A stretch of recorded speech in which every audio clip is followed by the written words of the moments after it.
have to pick up where it is or hold the time mark, okay?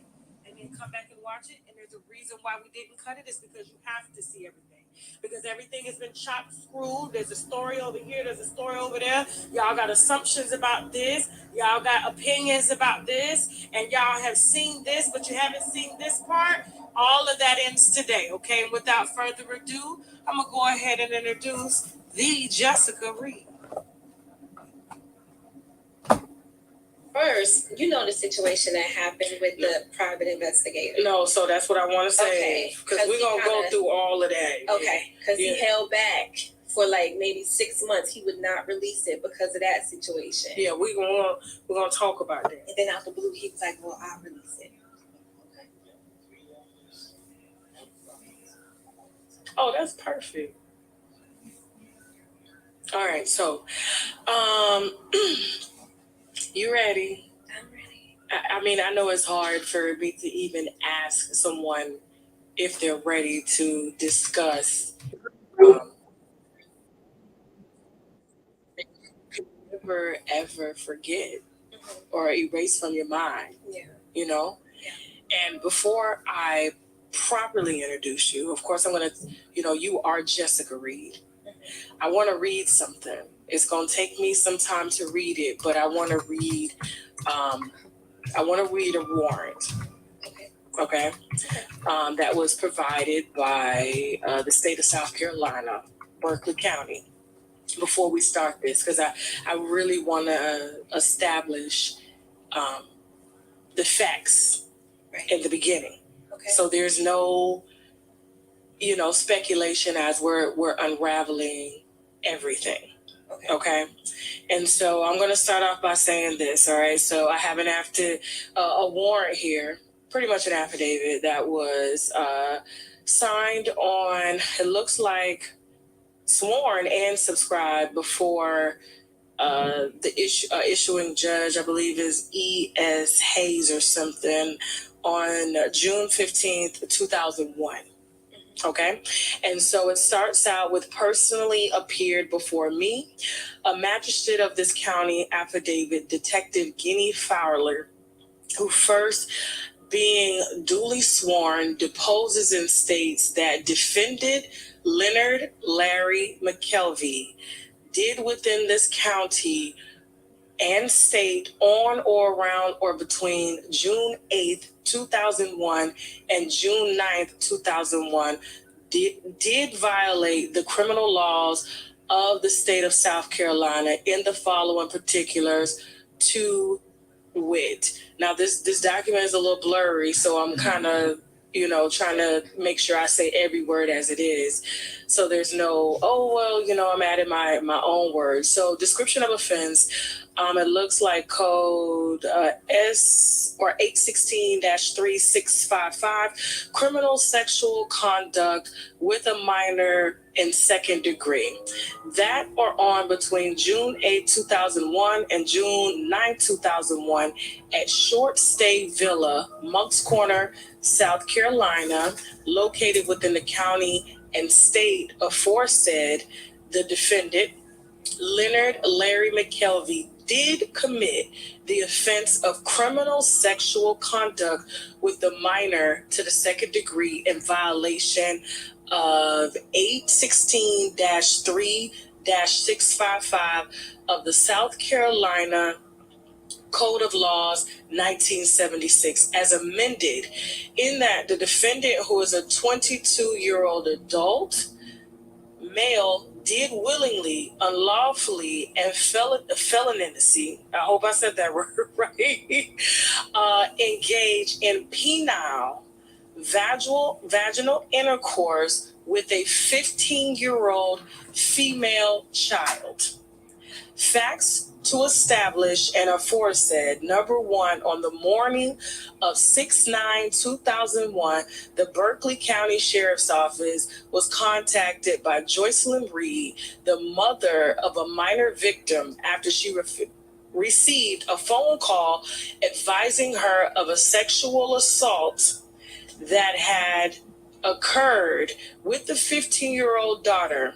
The minor female was transported by EMS Make sure I got this line right.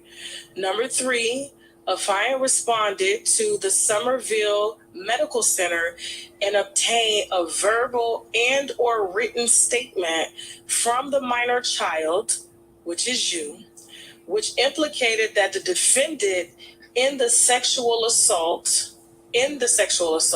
Number 4, examinations conducted by Somerville Medical Center corroborated that a sexual assault had occurred.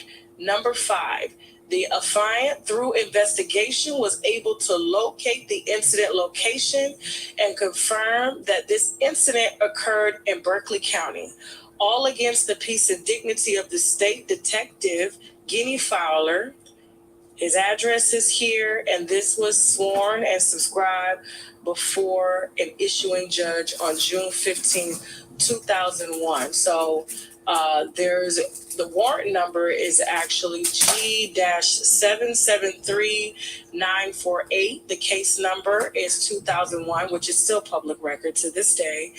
-06019-155, and this still sits in the county of Berkeley, Moncks Corner, South Carolina. You're tearing up. It's just, it's hard to hear it. It's like I'm healing, and I'm doing really well. And I'm definitely in a better place than I was before. But I don't know, it brought out so much emotions. Just hearing you say it. And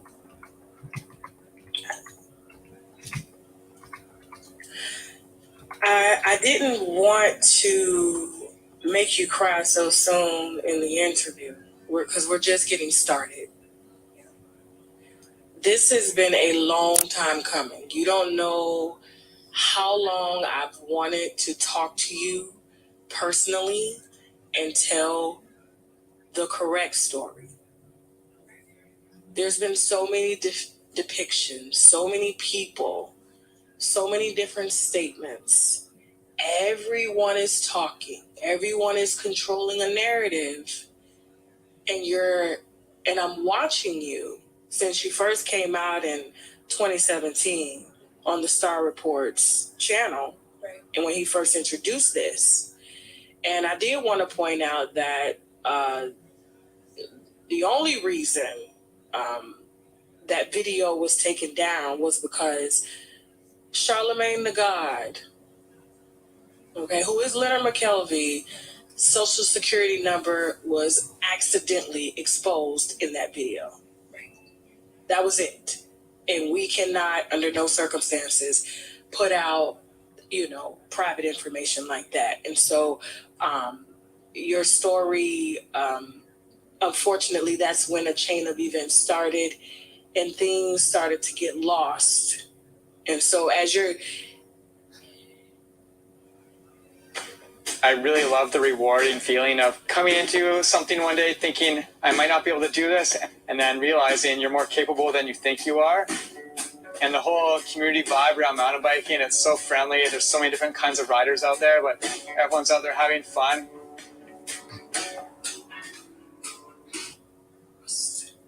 And so as you're just coming out to tell everyone, like, this man that we see on or hear on the radio every day, that we see on the internet, that we see on our TV screens, that we see on the red carpets, this is not who he really is. This is not who you know or knew. Yeah. Y'all are from the same county, same town. The difference is you were a child and he was an adult male. Right. Not 18, not 19, not 20, not 21, but 22 years old. Pursuing a 15-year-old child. And according to this warrant,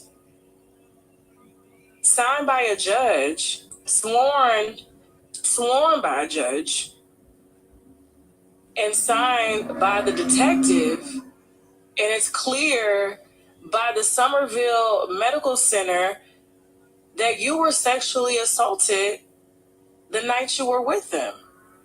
And he was the only one that was charged with anything, because he is the person that came to your home and got you, but you left by EMS. Before we get into, because I don't want you crying so soon, because I don't definitely, because I don't see you as a victim. I see you as a survivor. Okay, just beautiful inside and out. Thank you. Beautiful children. You have a career. You're living life. So this is not you chasing clout. You're not a clout chaser. You don't have yes, you have social media. What's going on? Okay, sorry about that. I definitely don't want to interrupt the sound here. So that's the sound deck. So, but I want people to get to know you. I said when I do get a chance to finally sit down with Mrs. Reid, Jessica Reid, everything that's been going on since 2017, when you came out and finally told your truth to the world, hoping just to get some justice, and saying that this person should not have the platform that he has, simply because of what he did to me. Right? This is no different than Bill Cosby, Right. Harvey Weinstein, Jeffrey Epstein. I wanted people to get to know Jessica, and I wanted us to go through every single hurdle that brought you to this chair today. Okay. Okay? Yeah. Because I want people to see the survivor that you are. Okay. Not just the victim, even though you were re-victimized over and over again for people's personal gain. Okay? And so, welcome to the Wine Cellar. Thank you. Thank you for having me. Anytime. I'm so sorry that was such a dramatic intro, but I just had to establish the facts. Yeah. So no one's going to say, oh, well, there's an allegation that's not true. No. These are facts. Everywhere. The paperwork. So just in case, because, a lot of our viewers don't like to read the paperwork. Yeah. So we're going to just make sure that they hear it. Okay. So, Jessica, are you originally from Moncks Corner, South Carolina? No, actually, I've never lived in Moncks Corner. I lived in Somerville, South Carolina, and Charleston. Okay. But I'm from Brooklyn, New York. Oh, yeah. That's where I hear the New York accent from. Yeah, and it's kind of weird because I have that New York accent, but when I say certain things, you can hear the Southern in me too. Okay. Kind of like mixed up. But yeah, I was born in Brooklyn. My father's side of the family is from Brooklyn, New York. Okay. And I just remember growing up, and that dynamic was just really wholesome and loving. You know what I mean? My father had a really, really big family. So I had a whole bunch of aunts, uncles, cousins. We would always have family get-togethers, Christmas, Thanksgiving, you name it, birthday parties. It was always a good time when we got together. And it's a dynamic that I really appreciate, especially because the dynamic in my family now is not like that. Now, we've definitely gotten better, but that type of dynamic is something that I strive for between, my family, my mom, my uncles, and my brothers. Okay. Yeah. So, even though you had a big family, Mm-hmm. it sounds like it was a pretty normal childhood. Yeah, it was. I had a really, really good childhood growing up. I can't say that there was anything negative when it came to the family side of things. Okay. Now, when I was younger, I want to say maybe about 5, I did experience, some events with my god brother. Okay. and it's really hard to talk about, and a lot of people don't know about this. But I was molested by my god brother. Oh wow. Yeah, when I was about maybe 5, and it's crazy the things that I remember being so young. You know what I mean? But I can remember very vividly just that experience and the things that he would do, or the things that he would say, or the things that he would try to get me to do.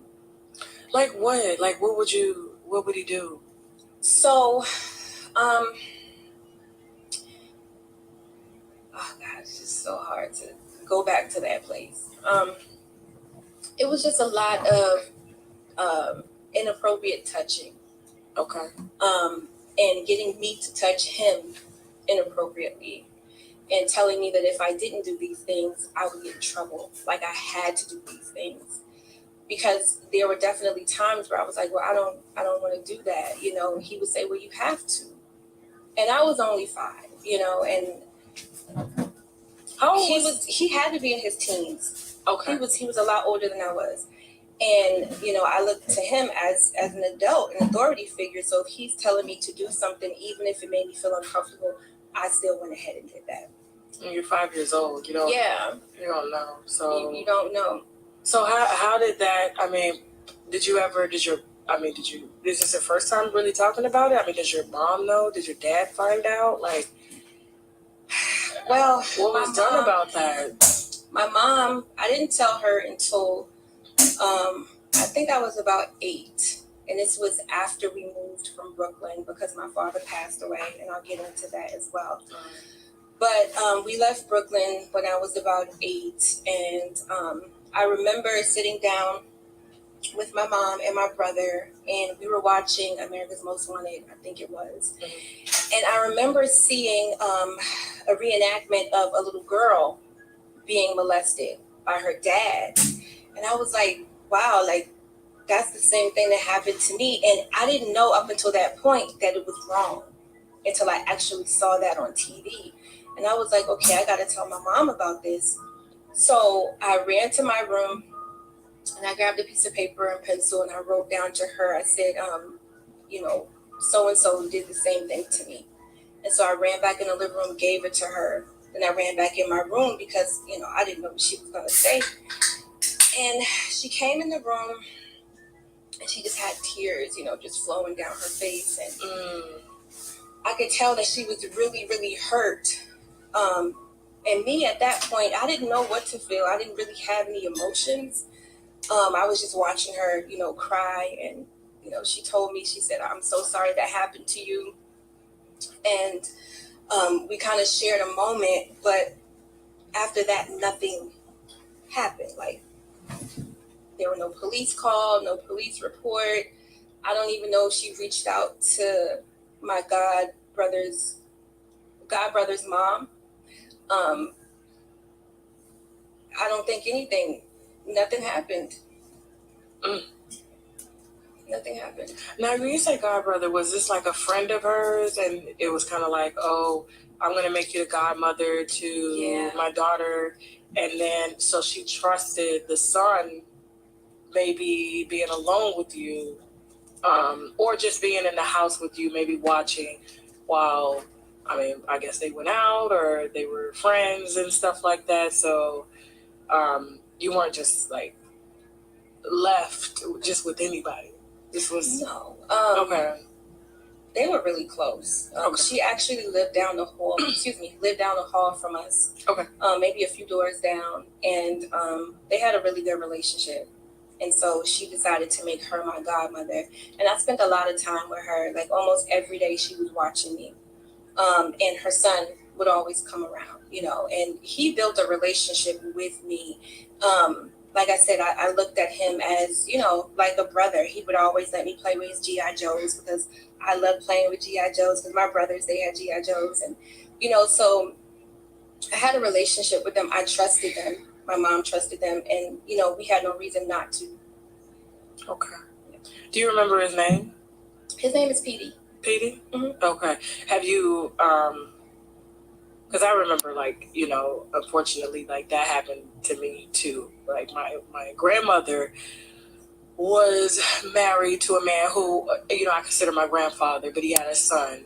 And his son was 17, and while they would go to work, he would watch me, and he was supposed to take me over to my other grandmother's house. And then, of course, when he had a long time with me, hell, he would do it when they was in the house. I would go in his room, and he would make me play with him and stuff like that. Like, he was bold with it, And so I remember finding his profile. Something just told me to type in, Alan, black man. And I found him, and you never forget a face. Yeah.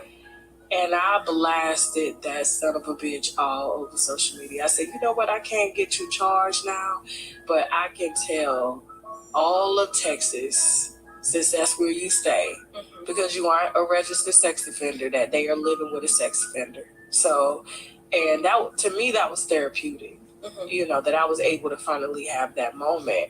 Were you able to have that moment with Petey? Never. I never received any therapy. Once I told my mom what happened.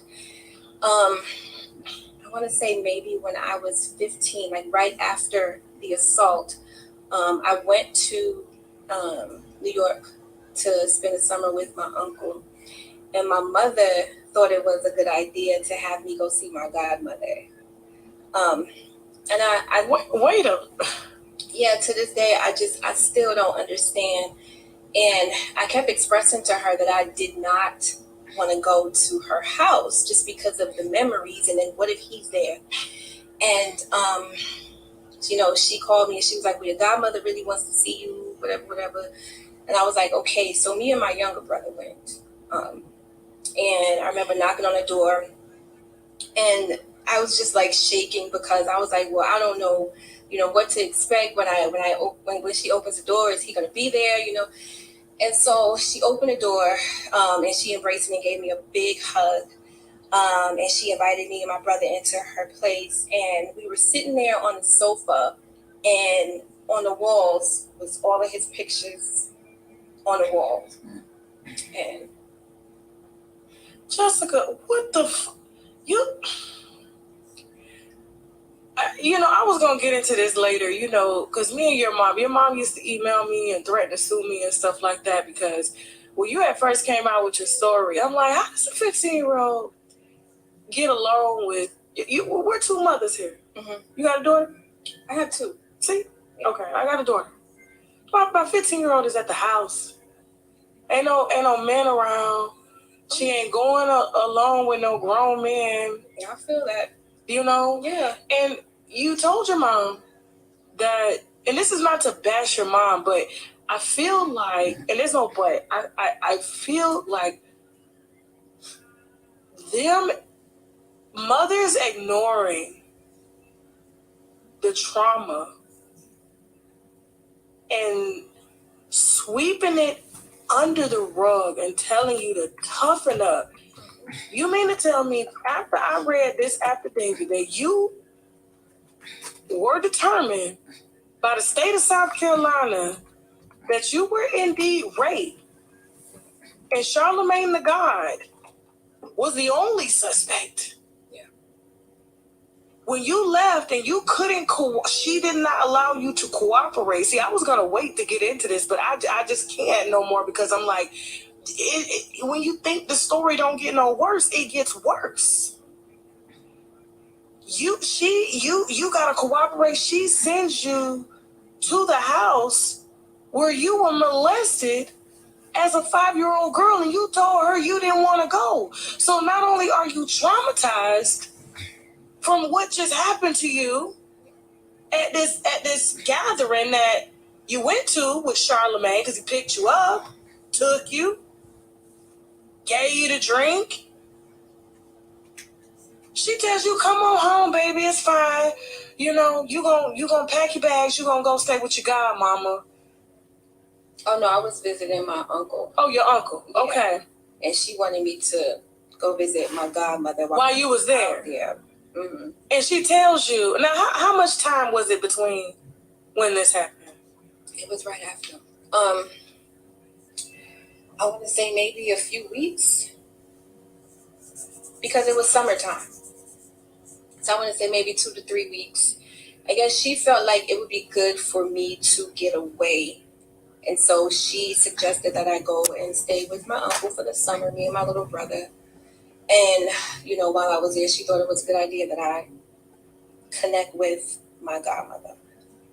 So you leave one traumatic situation and you're thinking you're going to a place of just a place where you can just kind of clear your mind. Were you under the impression that your mom was probably handling this while you were away? I was always under the impression that she was handling things until so much time had passed by and I hadn't heard anything and she hadn't been like keeping me abreast of what was going on. And then I finally started asking her, when am I going to go and testify? And then she was against Charlemagne. Yeah. Okay. Because I think we jumping the gun. No. I just wanted to establish. No, we're not jumping the gun. Because we're gonna come back to.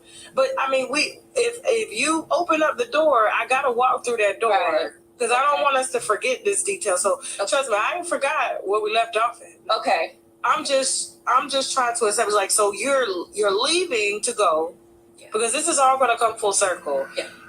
After the night you were sexually assaulted. Date raped, okay? And I wouldn't even call it a date rape. You were 15 years old. It wasn't a date. It's not a date. It was not a date. We were not in a relationship. Right. A date. Exactly. And so your mom says, go stay with your uncle. You go stay with your uncle. You're under the impression she is handling things with the police on your behalf because she is the mother and you're a minor. And she tells you, oh, by the way, go stop by your godmother's house and tell her I said what's up, or, and just go spend some time. That'll be good for you. And you get into the house and all these pictures of her son are all over the wall after he violated you as well. And you're still 15 years old at the time. Still 15. It just happened. 3 weeks prior, it just happened. And to your knowledge, do you feel that you and your mom, not now, because I'm sure that we will talk about the complications of your relationship, the nature of the logistics of the relationship between you and your mom. Because we're not here to drag your mom. We're just here to hold Black mothers accountable. We have to, as Black mothers, do better.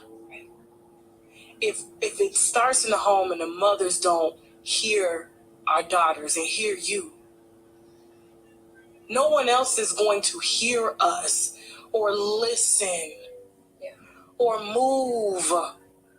And then, too, you're going to walk around feeling insecure and inadequate as a child. And you're going to carry that with you into adulthood. Because you're not being protected or valued.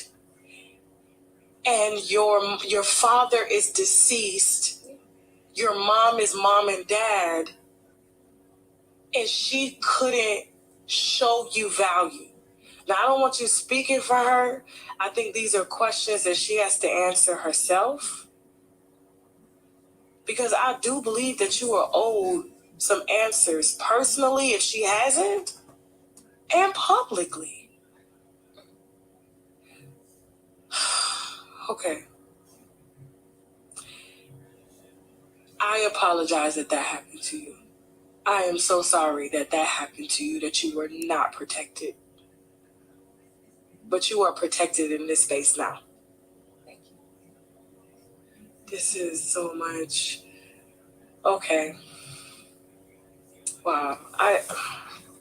Let me get you some wine. Let me try to, because I know that this is a lie. Go ahead and taste this up. Make sure it's good. I don't want you drinking no bad bottles.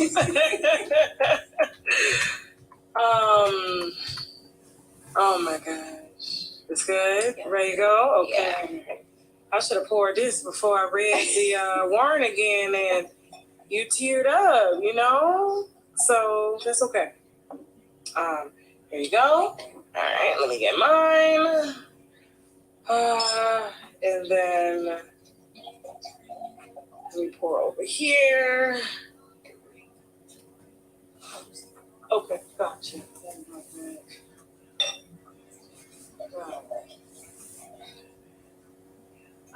Okay, so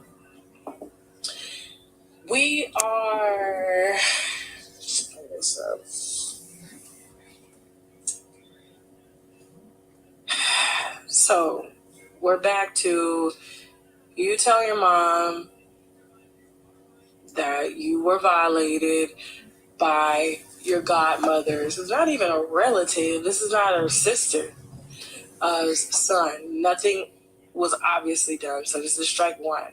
Okay. Charlemagne is definitely strike two. Please don't tell me there's a strike two in between strike one and strike two. Okay. So you're 8 years old. You tell your mom, she's crying. Nothing happened. Okay. Where are you guys living during this time? Like, I know that this happened probably up north, correct? Okay. So when did you move to South Carolina? So we moved to South Carolina maybe about a year and a half or so after my dad passed away. Okay. And this was how long after you had been? How many years after? Okay, so you're 8 years old. You tell your mom after you saw the true crime story, and you know she cries, and she didn't say anything to you. She didn't comfort you. She didn't. Did she comfort you? I mean, she said that she was sorry that happened to me, but not the way that you would think a mom would comfort their child after hearing about something like that. Mm-hmm. You know. What do you mean? Like, do you? I don't know. I mean, I know if it was my child, I probably would have just held her, you know? Yeah. I would have held her. I would have, just told her how sorry I was and how, what happened to her wasn't her fault. I think I just would have been there for her more. You know what I mean? I definitely would have probably placed her in some type of therapy. I definitely would have pursued some type of charges. I would have contacted the police for sure. I might have drove back to Brooklyn myself and popped off. Because it's only like three. It's only like a 3-year difference, so it wasn't like a lot of time had lapsed. Passed by. Like it was just maybe a couple years, maybe. Okay. How was school for you? In South Carolina, or we're gonna hold on getting to South Carolina because I just want to ask, like, you're going through all of this. For me, school was absolutely just terrible because I didn't receive any therapy, and so we act out. Did you ever have any problems in school? I started having problems in school when I got to middle school. In elementary, I was actually really good. I was on an honor roll, perfect attendance. I was a really good student in elementary. But middle school, that's where things started to shift for me. Just because I was growing and I felt like I just felt like I did not have the support that I needed. I felt like I didn't have anyone to talk to. My mother, first of all, before we get to middle school, let's talk about elementary school. Okay. Because when I told my mom what happened, that was actually in South Carolina. That was after we moved from Brooklyn to South Carolina after my father passed away. Okay. Yeah. So during that time, I will say that my mom was very active as a parent. She definitely was active with us in school. She was helping us with school every day. She was always cooking. She would take us out. We would go out to eat out maybe once a week. Like, we had a really, really good relationship when I was younger. I can't say that I lacked really anything when I was, younger, aside from that moment that, when I expressed to her what happened. Other than that, I can't say that I really lacked too much from her when I was a little girl. It didn't start until middle school. Okay. Like when I started to feel like I really needed her, and I started to try to confide in her about certain things, especially my dad's death, because that really bothered me, and it left like a huge void, and I just always felt like something was missing. And so, yeah, when I was in middle school and just growing up, and you know how you're a female, you're going through all these changes, and then, boys start coming around. It was just, a lot was going on with me. And then I kind of struggled with, like, whether I liked girls. And I remember she found out, and instead of talking to me about it, I remember her just walking in my room and giving me the Bible. And there was a scripture that she circled that she wanted me to read, and then that was it. So there was not a lot of communication. There was not a lot of support.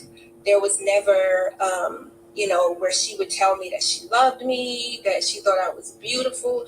Like all of these things that you need as a kid, and, especially as a girl growing up. I just did not have that. So that, on top of not having my father around, on top of what happened to me when I was a little girl, that kind of caused me to, act out in school. Okay. Now, when you were acting out, what were you doing? Fighting? I was doing everything. I was fighting. I wasn't going to school. Okay. I definitely wasn't worried about my grades. Ended up getting left back in 6th grade. I was just, I guess, rebellious and not really listening. But at the same time, there weren't really any rules that were laid out for me. You know what I mean? So you didn't have rules in your house? I mean, did you have a curfew? I don't remember if I had a curfew.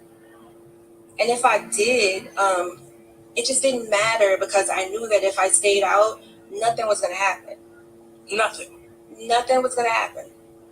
So how late would you stay out in middle school, like 6th grade, 7th grade? Not so much middle school, but like now we're talking more so in like maybe high school. Okay. 8th grade on up into like the summer of my high school year. Okay. That's when I started staying out late and, just going to my friend's house and hanging out with them. I don't know. All of us were kind of like just, I don't know, misguided. Like we were all like, it was the blind leading the blind. Like we were just figuring life out together. You and your girlfriend? Me and my girlfriends. And okay. There was no direction. Like we didn't know, because most of my girlfriends, like they didn't have fathers either. Their mom was single. Okay. You know what I mean? And they ran a household themselves. And so we were just kind of like, I don't know, just trying to figure life out and just experimenting and doing different things and getting into trouble. And then, you know what I mean? Mm-hmm. Yeah. So now, were you were your grades decent or were you still being held back even when you got to high school? Now, when I got to high school, I kind of decided that I wanted to switch things up. And I told myself, I said, okay, Jessica, you're going to high school. You might want to start doing things differently. And then I started getting serious about school. Okay. And then I wanted to be a pediatrician. Oh. And so I reached out to, I think it was MUSC, if I'm not mistaken, downtown Charleston to do volunteer work. And like things just kind of switched for me. I don't know why, but I told myself, the road that I was going down was not what I wanted to continue doing. I just wanted something different for myself. You know what I mean? Even being so young, I was still able to say to myself, you know what, you got to make some changes. Okay. And so my 9th grade year, I kind of just started to, behave differently. And then I started telling my mom where I was going, so it wasn't like, oh, I'm just leaving and I'll come back when I come back. It was more so, Mom, I'm going here, or is this okay? And then I started working. I was very independent. You know what I mean? I had my first job at, I think, 14. Okay. Yeah, and I was buying my clothes for school, getting my hair done, and I love doing stuff like that. And so it just changed for me, and I was just more focused than I was when, I was in middle school leading up to my 9th grade year. Man, no intervention, and you turned around. Yeah. That's pretty dope. Most kids shit beat out of them. Like I don't know what it was. I saw something. I saw a life for myself, even at that young age. Yeah. And I was like, this is what I want to do, so I'm gonna stick to this. I wanted to buy a car. I remember back then I wanted the Jetta. Okay. The 4-door Jetta. Yeah. I was like, I'm getting a Jetta. And I was like so excited. And so I was like, let me just focus and do what I gotta do. So Okay. I just switched it up. Okay. That is such a good, well, I can say I'm impressed. Thank you. Yeah, especially that you even thought, like, let me set a goal. Yeah. Let me become, like, I want to be a pediatrician, so I'm going to call the hospital, see if I can volunteer. Yeah. What can I do? Because most kids don't have that. And even though you didn't have that structure, I mean, did your mom, she never talked to you about things like this, about goals or what you wanted to be when you got older? Did you guys have those talks? Like, did she encourage you to be like, let's start thinking about college? And no, I did that for myself. And when it came to college, I wanted to go to Spelman. Like that was me. Okay, that's something. All right, shout out to Spelman. Yes, right. That's something I decided for myself. We didn't have those conversations. She worked a lot. Mm. Now, when I was younger, she was a stay-at-home mom. Okay. When I was in elementary school. But things changed, and when I was in middle school, she had to go back to work. And so, what kind of work did she do? I know for a long time she was a counselor at an orphanage. Wait, what? Jessica, you fucking with me right now. She worked at Jenkins Orphanage. Are you fucking with me? She worked at Jenkins Orphanage in Charleston for a long time, and she was working I think 12-hour shifts. And that's kind of like when I just had all of that free time. You know what I mean? I was just... So she counseling orphans with no mothers and fathers and family. But she can't counsel the very kids in her home? Yeah, I don't know. Did your siblings say the same thing? Like, did y'all get together and have a powwow and be like, no, did mom talk to you? Because I'm kind of feeling some type of way right now. Like, my younger brother didn't have any issues. He was really young. I want to say maybe like 10. So who took care of him while you was out at the friend house and she was working? Playing video games. Okay. Yeah, so he watched himself. Yeah. Made him some oodles and noodles and macaroni and cheese. He ain't going nowhere. Yeah. He was in there playing video games. That was his thing. That and basketball. He loved basketball. My older brother, he was same as me, just out doing whatever. I have had conversations with my mom, recently about everything that happened when I was a kid. And I'm not making excuses for her, not by any means. But, I feel like she was just doing the best that she could, especially with working so much and having to provide for us, being the sole provider of the household. You know what I'm saying? And I feel like I kind of took advantage of that. Even though I was acting out because I needed her, it's like at the same time she was doing, what she had to do. But me being 13, 14, I didn't know that. Mm-hmm. You know what I'm saying? I wasn't thinking that. I was like, well, mom's never around. You know what I'm saying? I wasn't thinking, well, if she doesn't work, who's going to pay the bills? Mm. I wasn't thinking, and my mom had her own trauma that she never ever really worked through. She also was abused when she was younger by her dad. And and then losing my father, I think that was really tough on her because my dad, he passed away from AIDS. What? And he passed away sorry. From AIDS. And there was a time where she was taking care of him, and I know that was difficult for her. So she's dealing with a lot, and as a result of her not knowing how to, as a result of her not knowing how to heal properly and how to process those emotions and not having any therapy herself, she kind of just ended up falling back. And, now the story is coming together. Yeah. Wow. So it's a cycle because her mother, my grandmother, was also, abused. And she watched, my grandmother be abused by her dad or her stepdad, which also abused her. You know what I mean? So it's like a cycle of abuse, like from generation to generation. And when things started happening to me and she became aware of it, I just don't think she knew how to handle it. Or maybe because she had gone through it, and she, in her mind, told herself that she was okay. Yeah.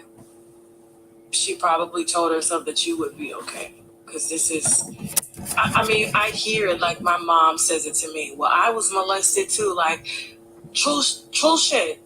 Ice So cream. everybody handles things differently. Yes, you know? Yeah. We're coming up in different eras. You know, there was this old guy, Mr. Jack, he's probably like 7. Mr. Jack and Miss Mildred, they sold ice cream at the end of the street. He sold them for 25 cents. But when you went down there to get an ice cream cone, I'm a kid, I liked his ice cream cones. You know, I would take a quarter, and in order to get the ice cream cone, he had to fill on a titty. Now, I'm 6, 7 years old. What? Yeah, and Mr. Jack did the same shit to my mama. So to her, it was like, oh, that's just Mr. J. But I'm like, Mom, like, it's kind of creepy. But, you know, because she had been abused, like my mom, she won't share everything that she's gone through. But, you know, here I am struggling, just like you're struggling. And we're like, what the fuck are we supposed to do with this shit? Yeah. Yeah, it was different for me. Like, I think with her, like, she was able to just... if she was going through anything when I was a kid, she hid it very well because I didn't know. But for me, I was a mess with everything that I was dealing with. Yeah. I couldn't control my emotions. I couldn't hide it. There was a point after everything happened, maybe a couple years, where I kind of like repressed everything, you know, and I was able to just live my life just like, you know, a normal teenager.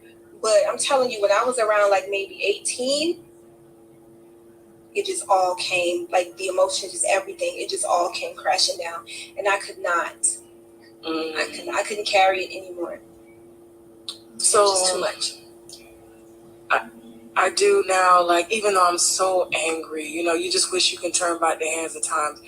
Now we see the full circle. And now I understand why Mom was giving me hell. Because now, you know, I'm a reporter and I'm asking questions like, how does a 15-year-old get permission to go with a 22-year-old? And there were other men that were older too. It wasn't just him that came to the house and got you. And I'm like, how does this happen? Now we understand. And so there's full context now. And, you know, when we were getting the details back in 2017, we weren't getting everything. And so now I understand why your mama had smoke for me in the emails. So I get it. My mom got smoke. I'm sorry, Mom. She about that life. I'm sorry, Mom. I totally empathize with you. Yeah. I really do. And I apologize if I've said anything that triggered you even more. Because when you do have the full story, because me, I'm just like, how does that happen? You had to know it was more to it than, you know what I mean? Yeah, and that's why I was just like, tell me something. Tell me it can't be this simple. Yeah. But now I understand, and it makes sense. And she was traumatized herself and trying to hold it together for y'all. Yeah.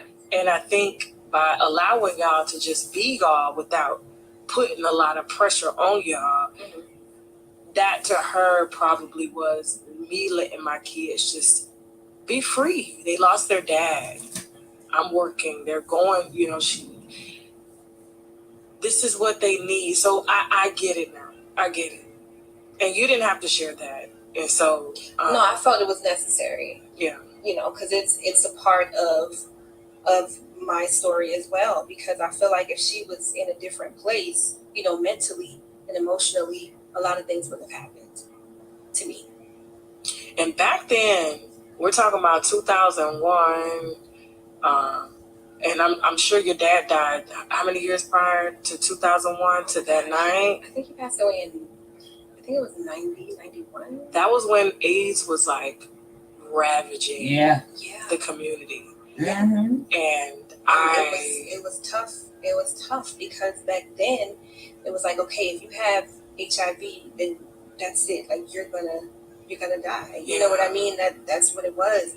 And she was so afraid because she thought that we could have possibly had it. And then she was pregnant with my baby brother at the time when my dad found out that he had HIV, and he contracted it from heroin. He was a heroin addict. Oh my gosh. And so, yeah, so she was just going through it, and then constantly getting tested. And I remember she told me that she was getting everyone tested for like up to 10 years after she found out that he had it, because, you know, it can lie dormant in your system. I just had a guest on my show, 10 years. Yeah.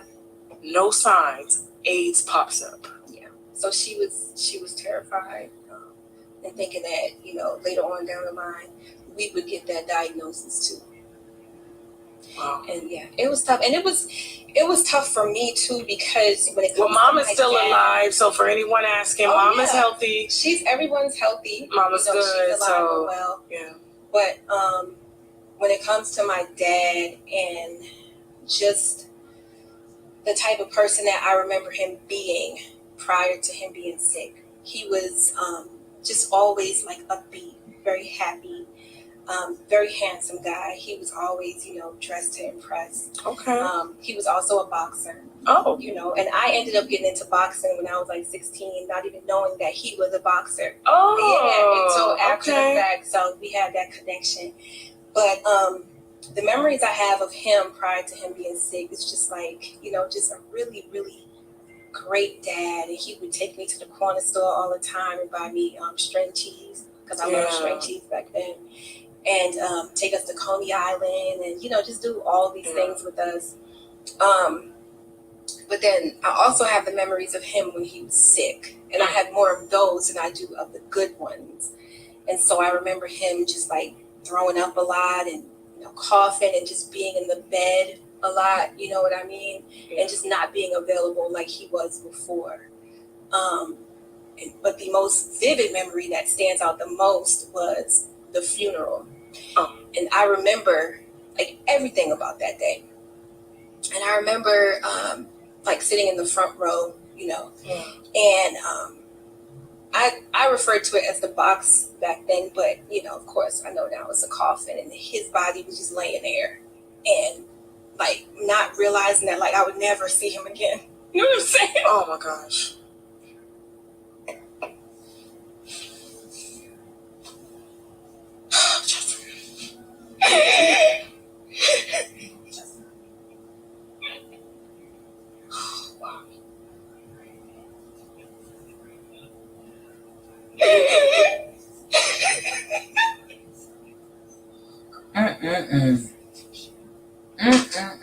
Poor baby. Poor baby. Okay. Oh my gosh.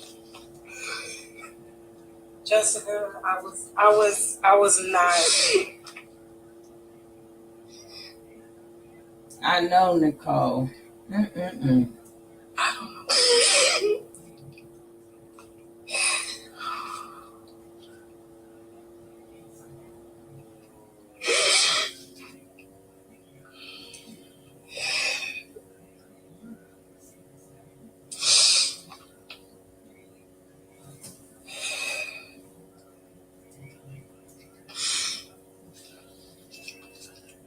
Take a break, okay?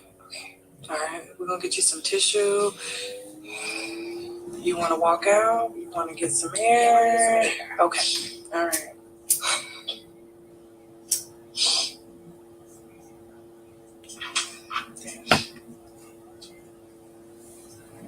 I did not know.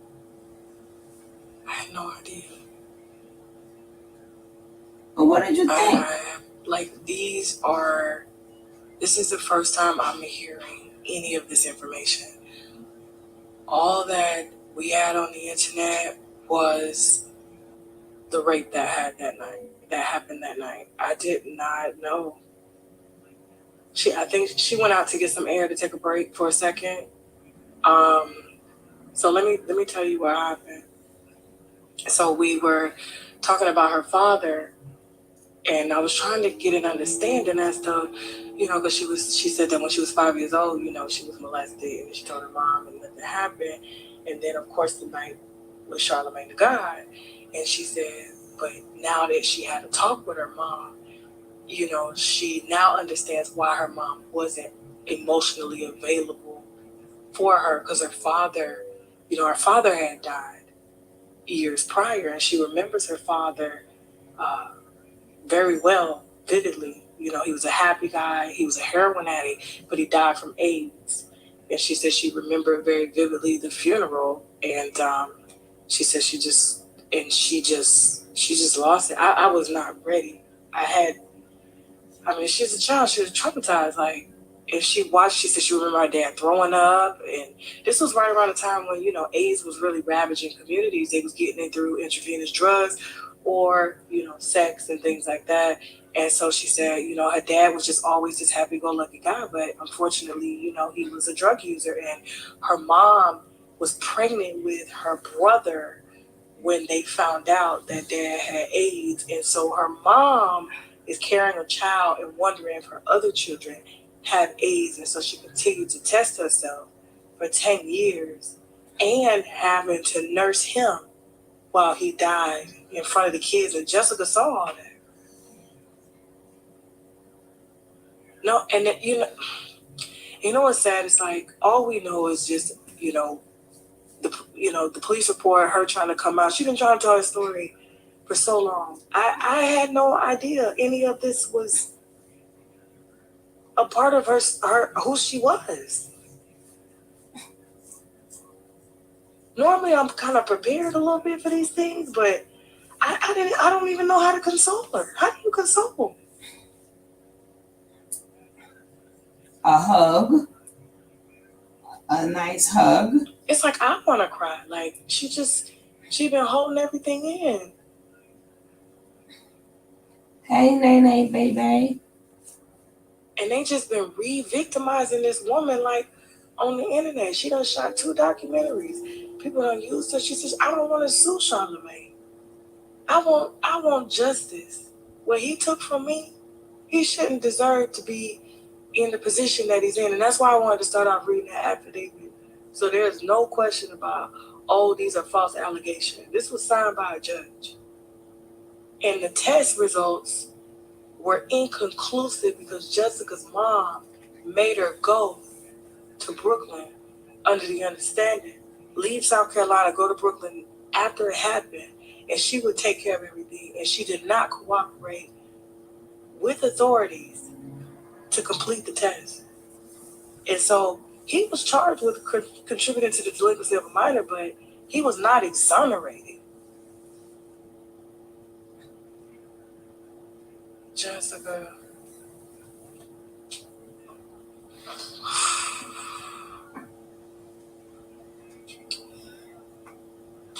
We got some more napkins here for you, okay? Okay. You want us to get started or you? Okay. All right. Jessica, normally I'm ready for a lot of things. I've been doing this a long time. But when I tell you I'm at a loss for words.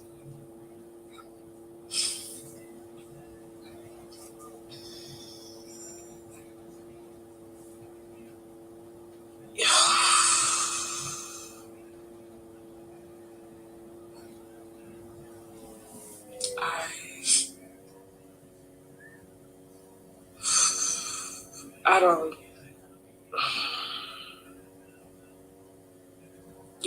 We're coming in, and our phone call leading up to this interview, and you asked me, you said, Tasha, how's this gonna go? Because you've done this, and nothing has happened. Yeah. Now, they have shot documentaries. They've shot documentaries again.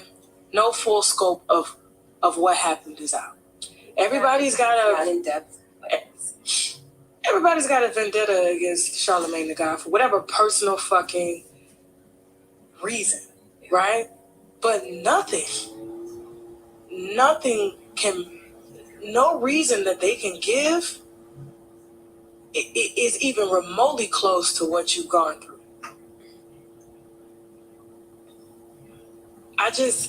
And to see you re-victimized again and again for people's own gain. Yeah. Okay? And that's the part that hurts so much because, like, you let people in to your space, people who are supposed to help you, people who come in and you think they have good intentions. But the whole time, it's not even about you. It was never about me for anyone. It was all about what they can gain from my story. Whether it's followers, whether it's money, clout, whatever the case may be, it was just never about me and having my story heard and making sure that I get some type of justice. It's never been about that for anyone. Jessica, normally we, I prep for these types of things, right? And there really wasn't any prep except for I just want the world to see who you are. Like, let you say it the way that you want to say it, and you've been wanting to say it since 2017 when the original video came out, and unfortunately it had to be taken down. And a lot of other YouTubers were hit too over technicalities in their videos, and so it was just, that was a moment it started to get pushed under the rug with, like, hearing the details of, what you about your father. I don't even know how to console you. And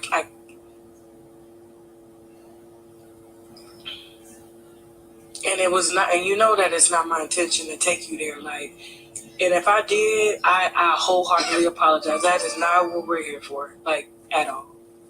But it kind of is, in a sense. If you want it cut out, we can cut it out. No, because if you want to know about me, then you have to know about my life, my story, like how I got to this point to where I am today. You know what I mean? Yeah. Because my dad not being around had a major effect on the way my household was and how I was raised. Yeah. So you got to talk about that. It got to stay in there. Okay. Okay. Yeah.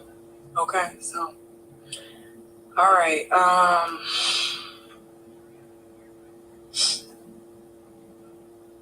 Let's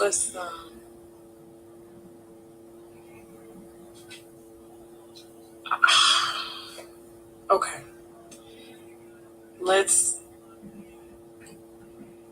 Let's talk about that night. Okay. Do you want to talk about first how I met him? Yeah, because I just kind of wanted to prepare you that that's where we were going. I figured that because we were talking about high school, right? And I met him when I was in 9th grade. So I figured. So Leonard McKelvey,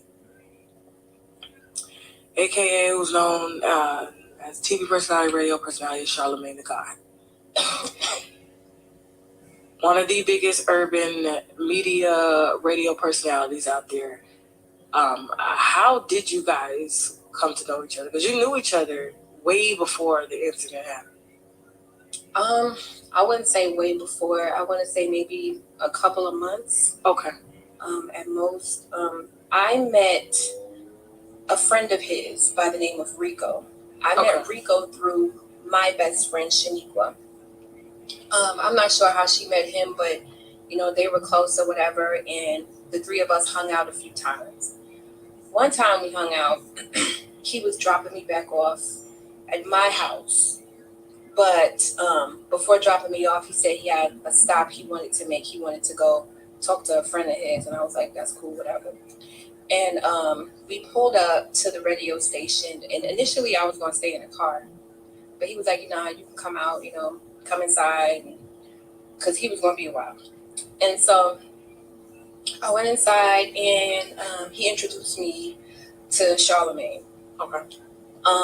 After he introduced us, I kind of just sat over to the side while they were talking. But while they were talking, Charlamagne kept trying to, engage me into the conversation, like asking me questions and stuff like that. And I didn't want to be there for real anyway. I was trying to go home. So every time he would try to communicate with me, I was just kind of like brushing it off and not really, engaging the way that he wanted me to. But I also noticed that when he was talking to Rico, he just kept like looking over at me. It was kind of weird. Like, I don't know, like a thirsty look, I guess, the best way I could explain it. He just kept looking over at me. And it kind of made me uncomfortable. I didn't know, I guess he already had it set in his mind, you know what I mean? Kind of where he wanted to go with things. But after me and Rico left that night, Rico dropped me off home. And like a few days later, I got a phone call from Charlamagne. And I don't know how he got my number. I would assume Rico gave it to him. Okay. Because I didn't give it to him. And so he called and he was like, yeah, it's Charlamagne. We met the other night at the radio station. And he was kind of just like expressing that, that he liked me. Like, it's been so long, I don't remember how that conversation went, but I know that that's what it was about. And I told him, I wasn't into him like that. You know what I mean? And you're 15. You're 15. I was 15. Did you know his age at the time? I think he told me he was like 18. I did not know he was 22. Okay. Yeah. I think he told me he was like 18. Could he pass for 18, like at the time when you looked Yeah, at he him? could. Okay. Mm-hmm. Yeah, he could. But yeah, he expressed that, he was into me, and I told him that I wasn't into him in the way that he was into me. And he was like, well, maybe we can be friends. And I was like, well, that's fine. Because, I had a lot of guy friends coming up. None of them have ever like violated or crossed the line, but I always had a lot of guy friends. And I hung out with my brother a lot. And, of course, he's hanging out with the guys. I was hanging out with them. So him asking me, if we could be friends, it wasn't anything out of the ordinary. You know what I mean? Mm-hmm. So I think we talked for a little bit, and then he ended up calling me again like a few days later or something like that. And he said that he wanted to take me and a couple of my friends, out just to hang out. I think it was for lunch or something. And I told him that was cool. And I reached out to my best friend, Shaniqua, which is the one that introduced me to Rico. And Rico, was Charlamagne's friend. And Shaniqua would go everywhere with me. Like, we were really, really close, and still to this day, our best friends. And I told her, I said, this guy wanted to take us out to lunch and just, chill and have fun. Do you want to go? And she was like, yeah, and so we went out with him. He picked us up that day from my house. What kind of car did he have? You remember? Oh, God, I don't remember. I don't remember. Okay. I know that he came to my door because my mom wouldn't let me leave without him coming upstairs. You know what I mean? Okay. And so he came upstairs, and that's when I introduced him to my mother. And my mother, I think she took like his license plate number and all of those things. And, and she said it was fine for me to go. And so we left. And it was me and my friend Shaniqua. And then I think he had maybe like 3 of his friends with him. Okay. I don't even think he introduced us like that. I don't know who they were. But we went to like a Chinese buffet in Charleston. And it was just really like light, fun, like just friends hanging out. It was not a date by any means, you know what I'm saying? It was just a whole bunch of, friends just hanging out. And so, yeah, it was just a good time. We sat, we ate, and we talked and stuff like that. And it was just, a good time, just friends hanging out. And I want to say maybe a couple of weeks after going out with him, he called me and he said that he was having a birthday party. And he said it was going to be at a beach house. And he wanted me to come. And initially I said no. Okay. Because, I don't know, I can't even tell you why. I just didn't want to go. And then he started saying, well, you're like my little sister. You got to come. It's my birthday party. It's going to be fun. You're going to have food. You know what I mean? We're going to have music. You're going to be on the beach. And it's going to be a really good time. And so I eventually gave in and told him that I would go and that I would bring Shaniqua with me because I didn't want to go by myself. And so Shaniqua was supposed to go with me. But I think she ended up, I don't know what happened. I think she ended up like going to her grandmother's house and she wasn't around. And so I didn't want to go by myself. And then I asked Malika to go with me. And Malika is my brother's ex-fiance. Okay. And they also have children together. And so I told my mom, I said, well, Shaniqua can't go, so Malika's going to go with me instead. And I told her, because I didn't want to go by myself, but she didn't want me to go alone either. And she said that was fine.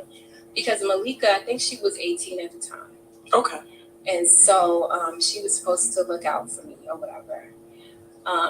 And so, yeah, Malika ended up going with me. But before the day of the incident, we talked to my brother about it, and he told us he didn't want us to go. Your brother? Yeah. Okay. Malika's boyfriend, my brother. Why did he say he didn't want y'all to go?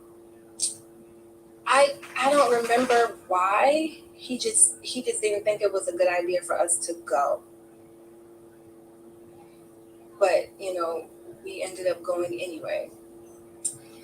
And so the day of the event, I remember getting dressed. And I remember what I had on too, because it was like my favorite dress. It was like a sundress. It was like brown and like different shades of brown. And then I had on like these strappy wedge sandals to go with it. And I remember getting dressed and then getting a phone call from him. And he said that he was on his way to pick up me and Malika. And I think I had gotten another phone call, but I can't remember. I think I had gotten another phone call from him, and he said that they were downstairs. So he wasn't there. He didn't come to pick me up. Okay. It was, I want to say maybe about 5 guys. They were all, I guess, his friends, and then a cousin of his. And so I went downstairs. I told my mom, I said, okay, I'm leaving. No one came up or anything like that. Me and Malika just went downstairs. And so we went downstairs, and it was a sports car. I think it's like a Talon, if I'm not mistaken. And his cousin was driving the Talon. I don't know how to pronounce it. Okay. Cousin was driving a sports car, and then there were, I think, like maybe 4 guys in a Denali. Behind them. The Denali was parked in the parking spot, and then the sports car was behind the Denali. Okay. And the only reason I remember the cars is because I remember getting inside of the car and thinking to myself, okay, it's a lot of guys here. And just like feeling very, very uncomfortable. But I sat in the car, and which car did you get into? The truck. Okay. I sat in the car, and we sat there for like maybe a couple of minutes. We didn't pull off right away. And I just remember feeling like really, really anxious. And I kept thinking to myself, it's just like way too many guys here. I just was not comfortable. And I leaned over to Malika, and I told her, I said, Malika, there's a lot of guys in here. And she bent down because I guess she couldn't hear me. And I told her, I said, it's a lot of guys in here. Mm-hmm. And she just shrugged her shoulders and just kind of like, was like, whatever. I guess it didn't bother her. But we were sitting there, and I'm telling you, as we sat there, and this is no lie. As we sat there, I heard a voice tell me to get out the car.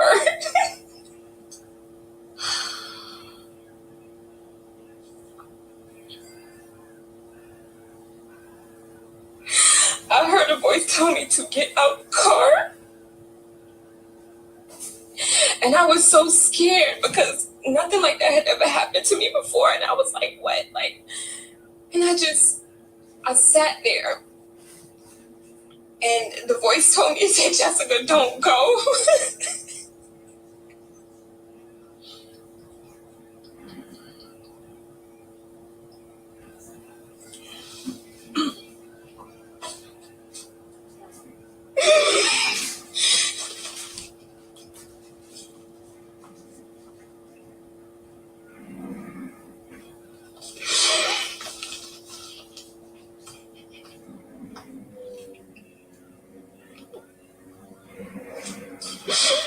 So for a long time, I blamed myself because I was like, why didn't I listen? Why didn't I just get out the car?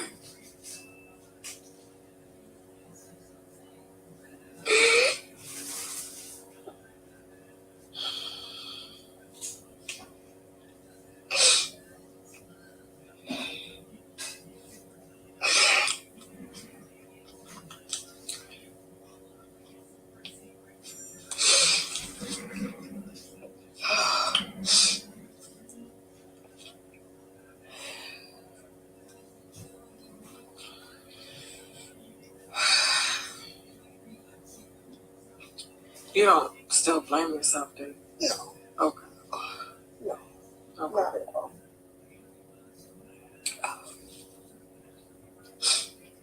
And so I didn't get out the car, and we just pulled out of the parking spot. And then we drove to, I don't know whose house that was. Drove to a house, and I always assumed that it was maybe like Charlemagne's dad's house, because when we got in the house, it was just a whole bunch of older men watching a basketball game. And we were sitting there waiting for Charlemagne to come, because he was going to meet us there. And I know initially, and I want to say this because a lot of people have tried to discredit me, because when I initially came out and I was on the Star Show, I think that I said that Charlemagne picked me up from my house, when in fact, he didn't pick me up from my house. His friends and his cousin picked me up, and then we met at his dad or whoever's house, and then we went to the party. But I want to let people know that so much time had went by, for one. You know what I'm saying? Mm-hmm. When I first came out and told my story. Not only that, but you're not going to remember everything, like every little detail. You know what I'm saying? A lot of things you just block from your memory. A lot of things you just don't remember. You know what I'm saying? There's a lot of stuff that I didn't even remember happened until I looked over my paperwork. And then I was reminded of those things. You know what I mean? Yeah, I know what you mean. So I just wanted to clear that up, because I've always been consistent with my story, and I've always been consistent with Charlemagne being the person that raped me. And I wrote his name down on my Police report. Police report. Thank you. Right. The police report. This was back in 2001, before any of this. You know what I'm saying? Before any of this came to be. Back in 2001, I named Charlemagne as the person who raped me. You know what I'm saying? I was always consistent. So for people to come along and try to discredit my story just because of one little hiccup, just because of something I did not really remember or couldn't recall at the time, it's crazy to me. I personally took it as that it was, you were under the impression that he was coming. I was. And then he called me and switched it up and said somebody else was coming. You know what I mean? Yeah, and so I never kind of discredited you based off of that detail. It wasn't you. I know. You know who it was. I know who it was. But however, it's like, I mean, how old are you now? 37. Okay, so we're talking about 2017, you're 34 years old. You're talking about something that happened over 15 plus years ago, damn near 20 years. So every single detail, like I can't remember every single detail when it came to my uncle at 5, or let alone, I remember being in the car and, I got my ass whooped really bad by my mom because she swore up and down I smoked weed, and I was like, I smoked no weed, and I'm like, but I can't remember like the color of the car. You asked me what the color of the car was, I can't remember. So like I never thought that detail was significant enough to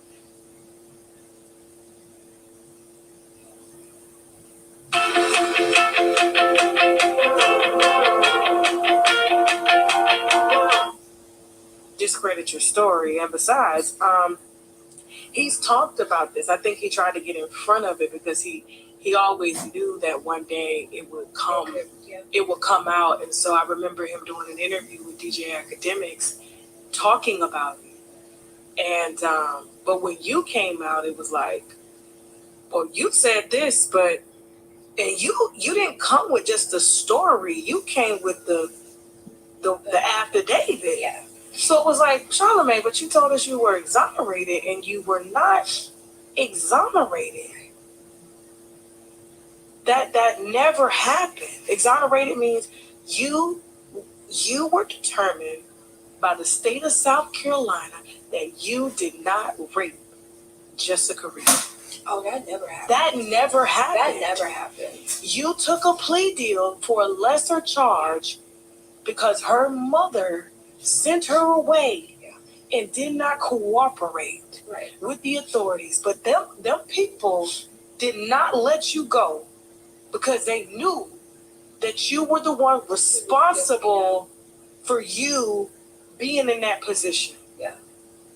Why wasn't any of the guys in the car responsible that came that day? It was you. Yeah. So they had to, and most time they'll just dismiss, like, we ain't got no evidence, we don't have no witness. They didn't let him go. They was just like, oh, okay, well, we're going to still get you on this. Yeah. Because you contributed to this, and the hospital determined that she was raped, and she was with you, and you're an adult. Right. So, period.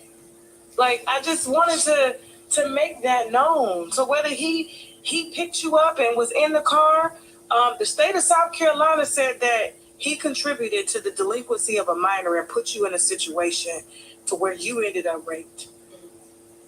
Okay? And he was due to be charged. Something else I wanted to clear up, because I think that he said someone else's DNA was found in my rape. No, go ahead though. But the truth is, there was no DNA found in my rape kit. And that's why it was imperative for me to speak at court. They needed my testimony. They needed me to testify in order for those charges to stick.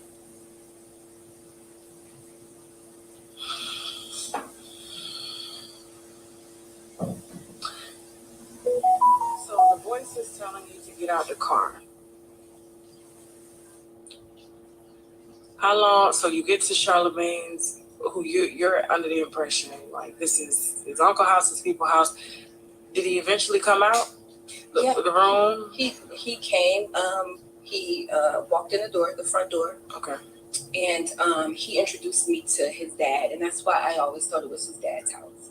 Okay. He didn't introduce me to anyone else besides his dad. And I introduced him to Malika because he had never met Malika before.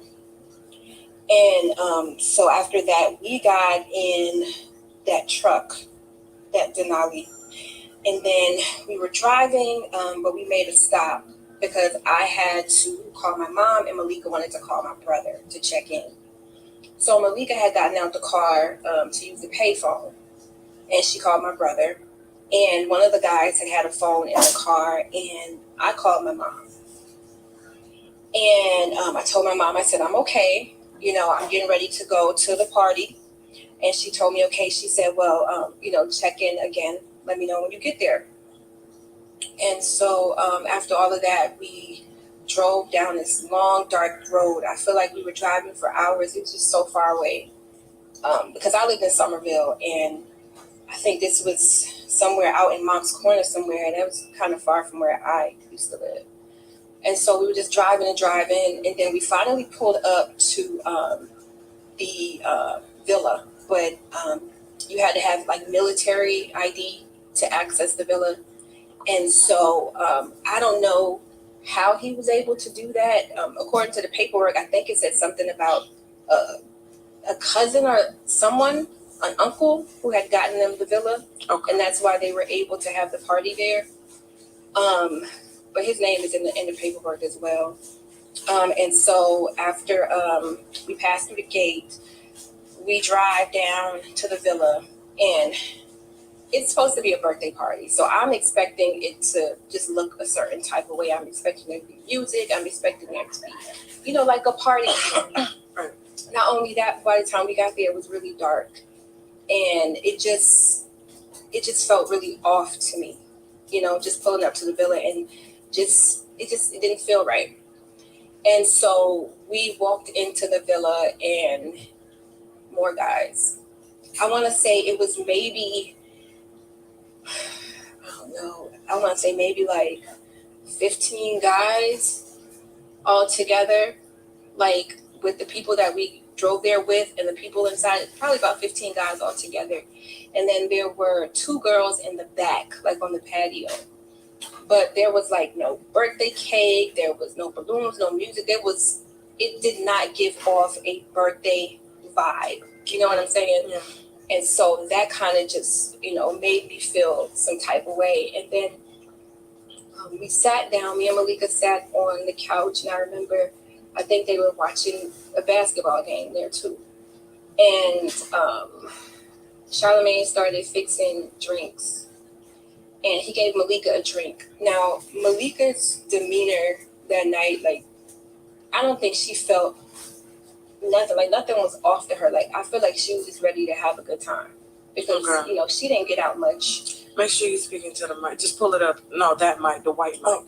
Yeah, just pull it up. Like, you can go like this. You see this? Oh, well, yours won't. Okay. So, okay. Okay, cool. All right. I just wanted to make sure because she had sat up. Yeah. Okay, cool. So we got to make sure we get this story. Okay. So, you feel like Malika her intuition didn't alert her to anything.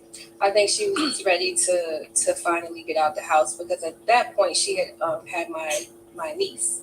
Okay. So she was a new mom, and she didn't really get out much. She was always at home with the baby or with my brother. So I think she just, was ready to, just enjoy being a teenager. Like I said, she was 18. So I don't think anything felt off to her. And when Charlamagne made her the drink, she took it and she was drinking. And he made a drink for me, but I did not want to take the drink. And I told him, I was like, no, I'm good. I don't want to drink or anything. And he told me, he said, nothing's going to happen to you tonight. He said, I'm going to make sure I take care of you. He said, you're going to be good. Just drink and just have a good time.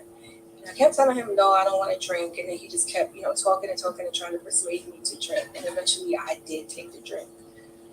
And I sat down, and Malika, I looked to my right, and Malika, she had already finished her cup. And so he made her another drink. And I'm sipping on my drink, and Malika is on her second drink. And then out of nowhere, she just started throwing up. Oh. She started throwing up, and then all the guys that were there, they just started laughing. Everybody just thought it was hilarious how she was just sitting there throwing up, and she was just kind of like, kind of out of it. And I looked at her, and I was like, what? I had never seen her that way. And I was not a drinker.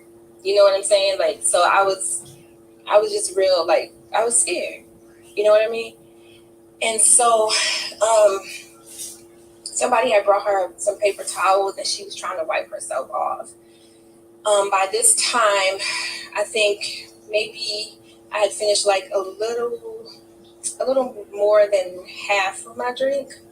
And I just sat the drink on the floor, after I had seen Malika throwing up. And I don't know, I started to feel,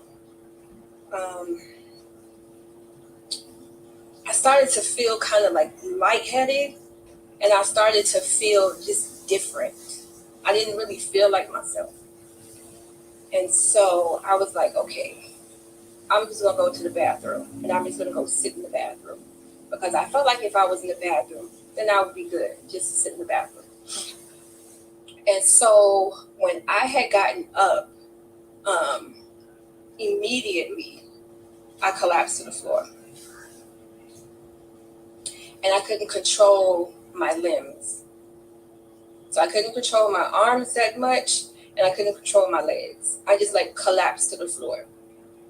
And then I just remember hearing all the guys laughing in the back. And then I remember hearing Charlemagne tell these guys who ended up being Larry and Boo to take me upstairs. You were still in the bathroom at this point. I never made it to the bathroom because when I got up and tried to go to the bathroom, I ended up collapsing in the living room where everyone was. So I didn't make it to the bathroom by myself. Okay. Larry and Boo did take me to the bathroom. Okay. Yeah. Okay. And then that's when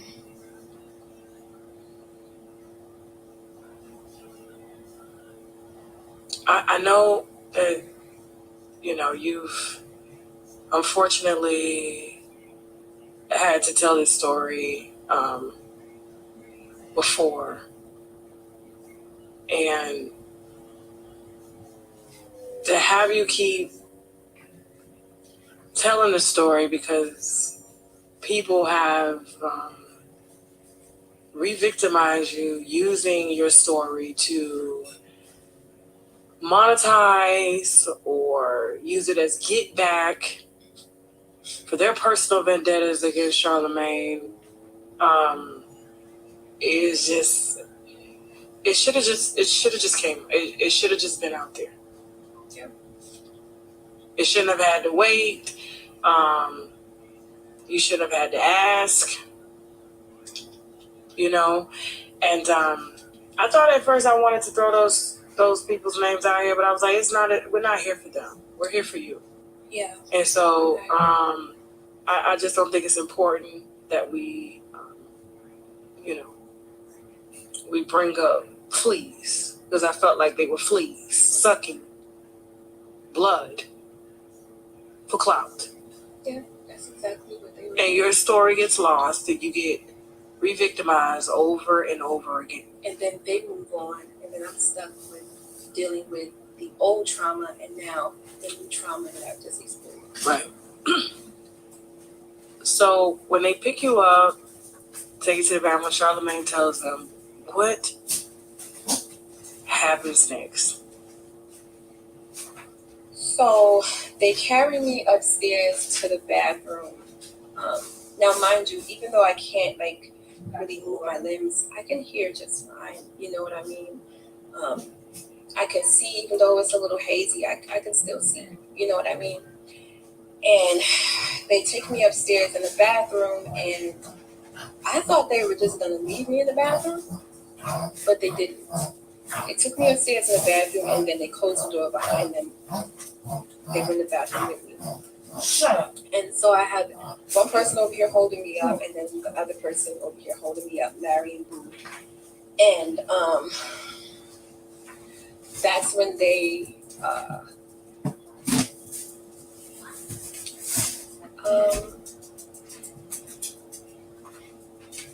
just started getting physical with me, and touching on me, and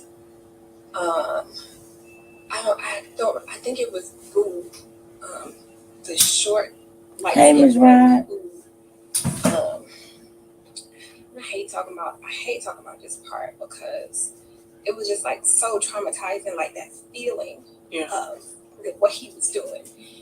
And like sometimes I swear, like I can like literally still feel it. It's crazy, you know what I mean? But he was just jamming his fingers, you know what I mean, in my vagina, and it was just the pain was just. It was just like so intense, you know what I mean? And he was just doing this, and then the other guy was just touching on me while they were holding me up, and it was. Oh my God! My God! Get out of here!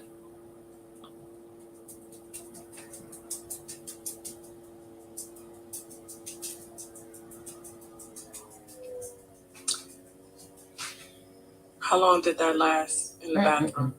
I don't even know. So when did what happened next? They left me in there. Mm-mm-mm. And I was just laying there, and it was a lot of in and out. Like the tall guy, Larry, I think he would come back and then open the door, close the door, and leave, and it was just a lot of that.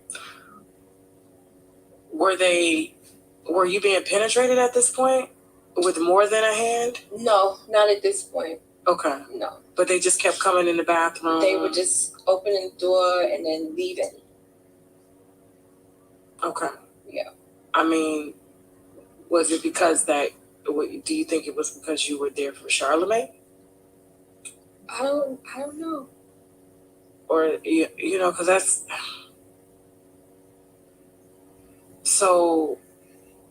They're coming in and out of the bathroom, and they're just looking at you, and you can't physically move. So I take it was a date rape drug where it paralyzes you.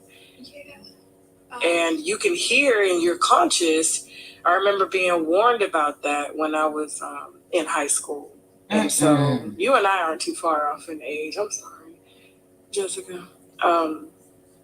Hey, Julie. I remember taking classes, and you know, I'm from Panama City Beach, and so they would tell us, you know, when you go out there, don't take a drink because they would give you drinks that would paralyze you. And Shay, you okay? Okay. They would give you drinks that would paralyze you, but you would still hear and see everything.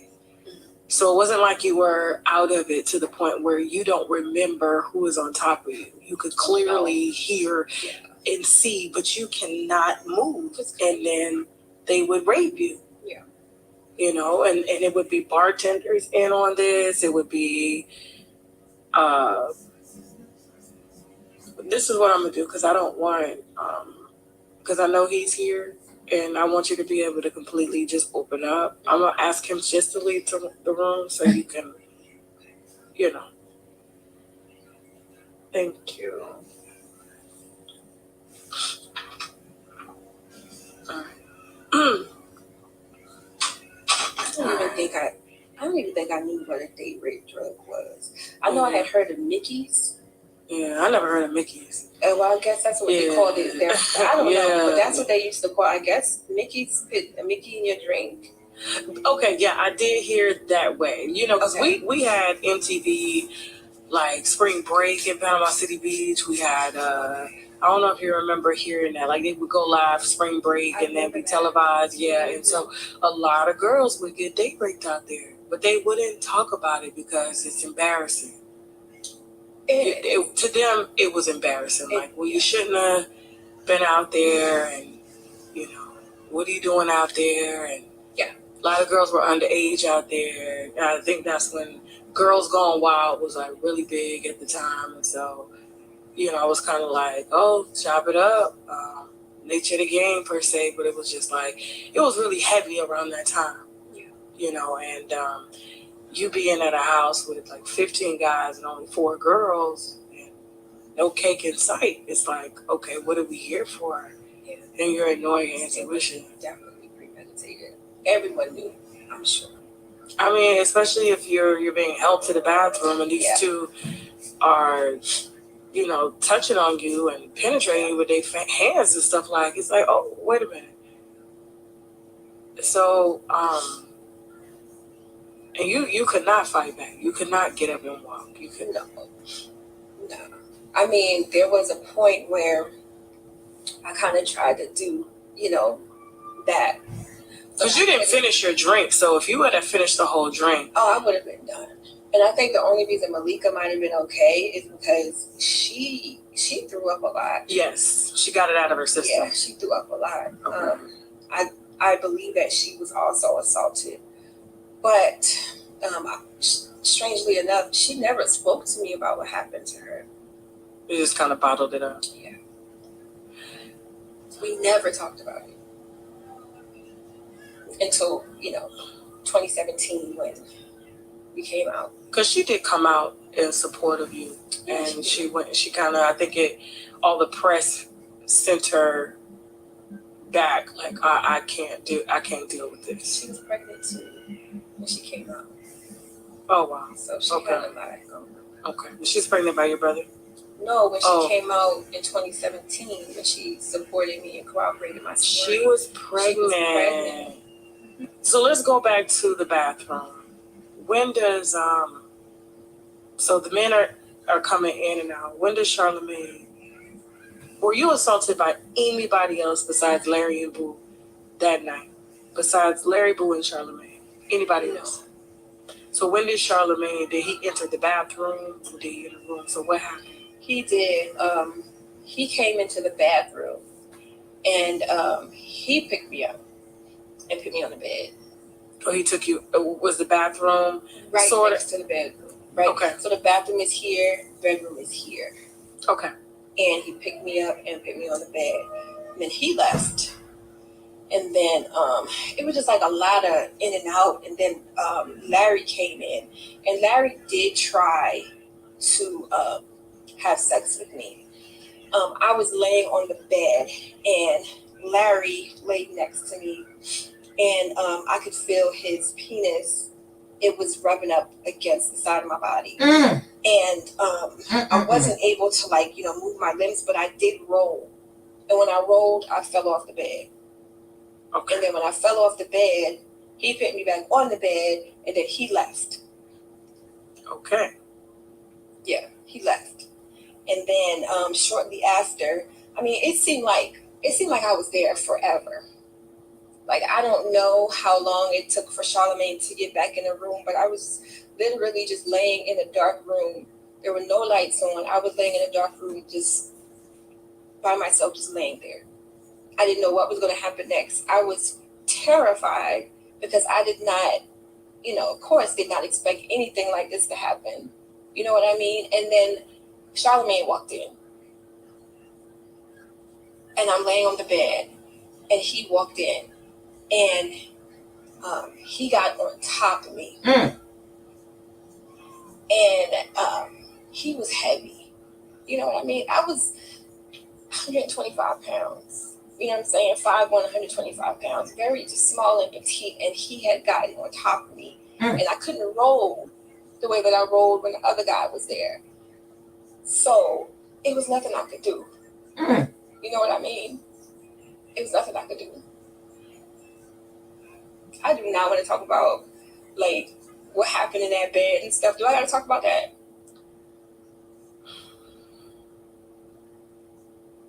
You want a break? You want a break?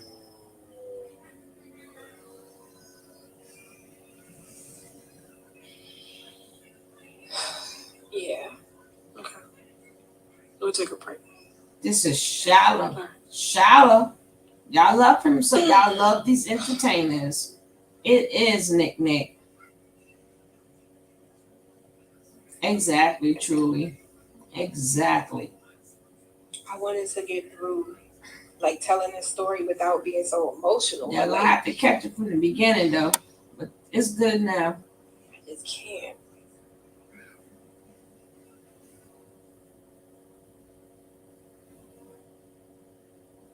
I wouldn't expect you to be any other way.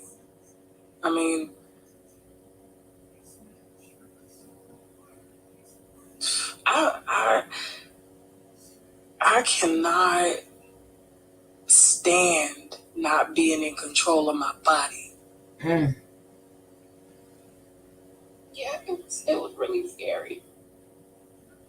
I remember I used to have anxiety a lot because I used to be afraid that I was going to die because my grandmother had died and she was really close to me. And so I remember my mom, she wasn't the best nurturer when it came to explaining things like that.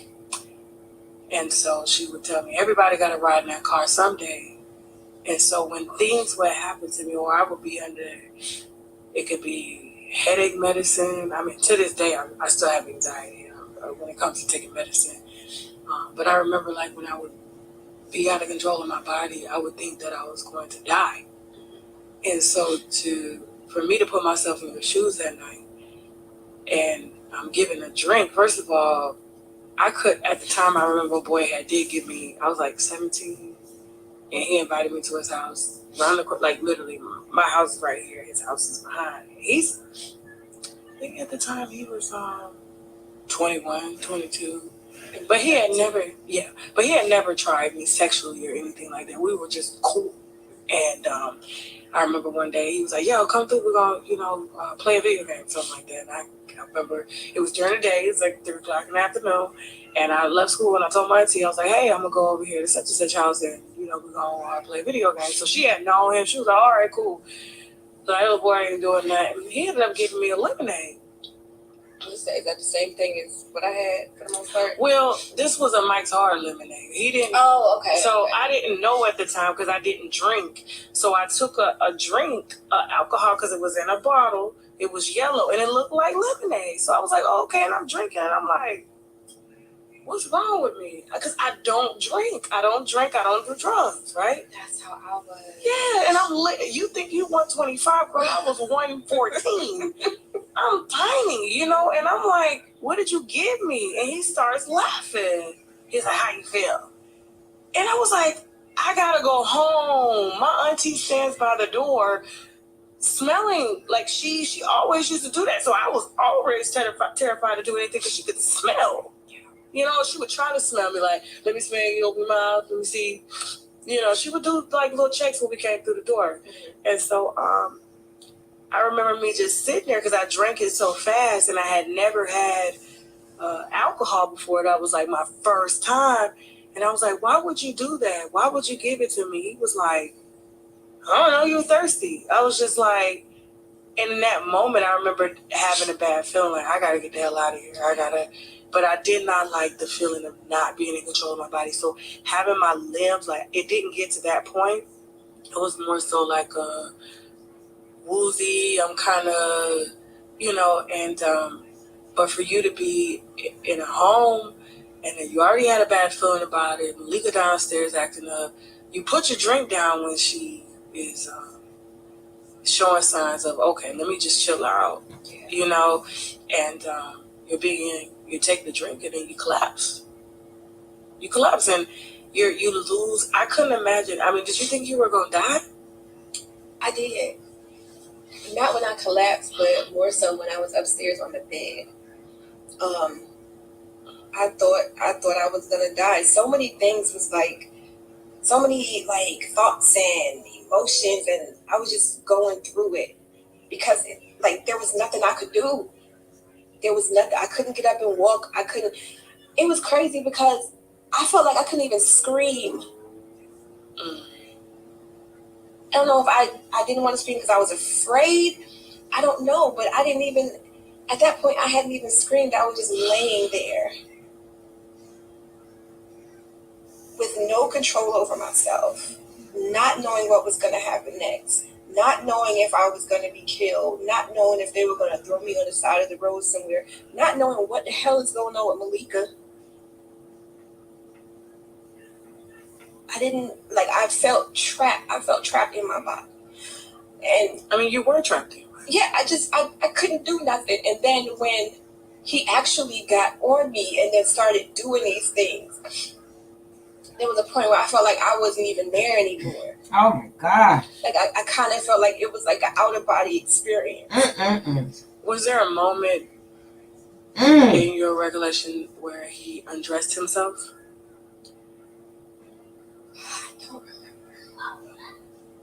I don't remember. I do remember him trying to get me to give him oral. But because I was so weak and I was kind of just like wobbly, and woozy, and he was just, oh my God, oh my fucking God. So you're laying down on the bed, on your back. I was on my back, but then it's like picked me up and kind of was like trying to move me and position me to where he wanted me. Okay. But I was, I just wasn't stable. I was just moving around, and I guess he kind of got restless with trying to maneuver me around to where he wanted me. And then after that, he just laid me on my back. Okay. And then he gave me oral. Jesus. Okay. Ooh. Now, when he tried to give him oral, I mean, did he? So obviously his penis was out of his pants by this time. So did he still have his pants on? I don't remember. Okay. I don't remember, but I do remember him saying, when he was trying to get me to give him oral, I remember him saying, come on, now you gotta suck my dick or something. Okay. Okay. So when he gave you oral, you obviously, were you what happened next? So he gave me oral, and then when he was done, he came towards me and whispered in my ear, and he said, didn't I tell you I was going to take care of you?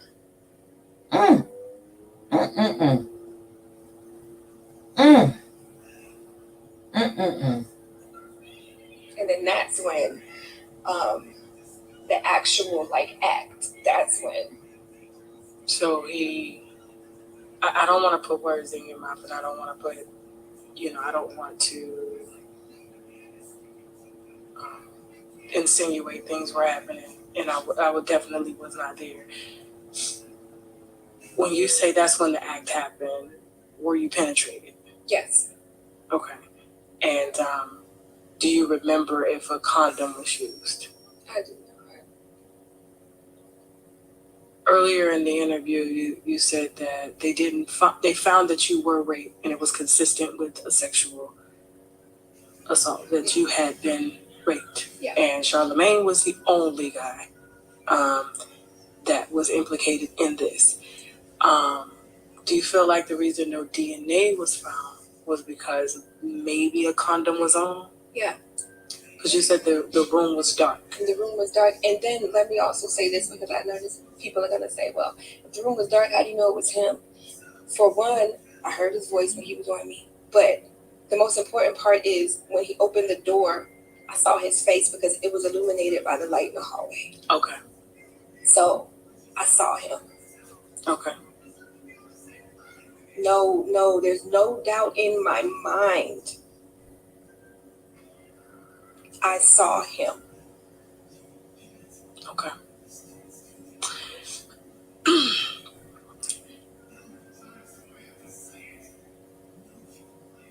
And I know it's hard for you to and I don't want to ask you how long do you think it lasted? Obviously, did he finish? Did he ejaculate? I don't know, but like I said, that whole situation, from the time I got to the bathroom up until the time that I was raped and during the rape, it just seemed so long. I don't know how much time had passed. Okay. It just seemed so long, but I do remember that I ended up eventually getting to a point where I could scream. Okay. And I started to scream, not all at once, but I, eventually regained, and I started to scream, and then he jumped up. And then he left. And I kept screaming. I did not stop screaming. I kept screaming, and I kept screaming, and I kept screaming. Under the jail. And I think Malika came in there. Malika opened the door, and she was just stumbling, and she was like, "Jessica, what happened?" And I just remember I kept screaming and kept screaming, and I said, "He raped me."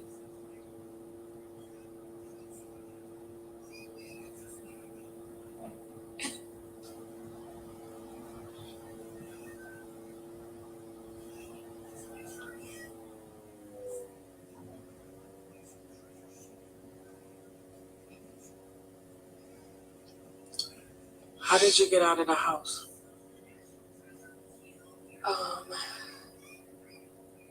Malika helped me down. Well, we kind of helped each other. Before we even got out of the house, I guess because I was screaming so much, everybody downstairs came upstairs. And I don't know if I was on the floor or the bed, but I remember having a sheet around me. And according to the paperwork, I tried to light the house on fire by burning the blankets. I don't remember that. Okay. I don't remember that. And there was a hole in the wall that I put there after everything had transpired. I don't even know how. I don't even know how I was strong enough to do that, because I don't remember. I guess I blacked out during that time once I had realized what happened. You know what I mean? Mm-hmm. And I guess I blacked out, and it's really like a blur, because I don't remember putting a hole in the wall. I don't remember trying to light the house on fire, but it's in the statements, and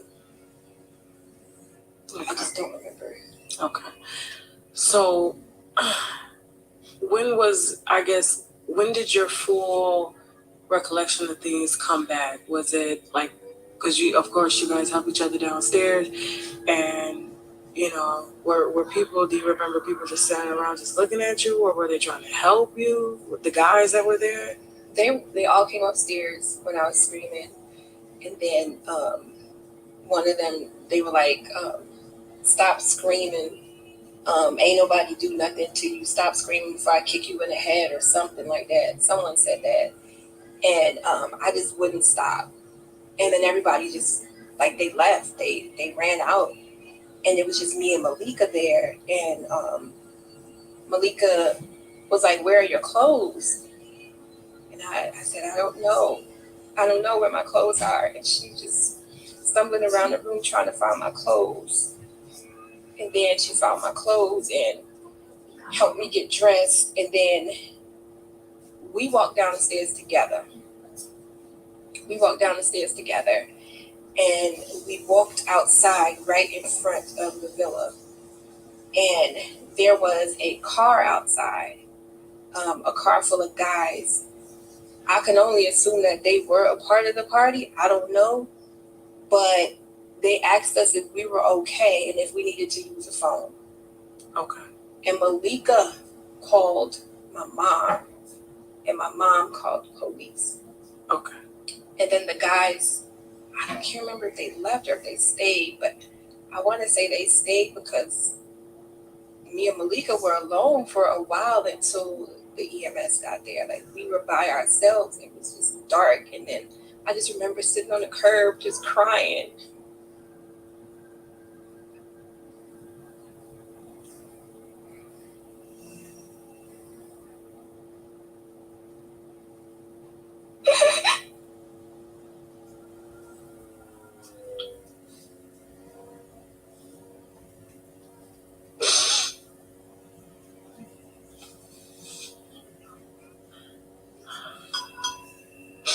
I remember sitting on the curb just crying.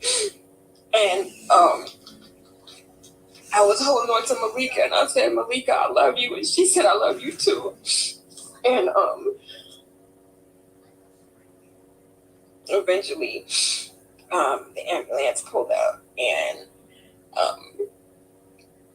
they put us in inside the back of the ambulance. And I don't know why, but I just like, I did not want to be in there, because it was real small and compact, and I just did not feel safe, even though, it was the EMS and I was totally safe. I just did not feel safe. I did not want to be back there. So I just started like hyperventilating, and then just going crazy. Like, I couldn't believe that happened to me. Dang, man. Dang. Have mercy. No, she in Tasha K studio.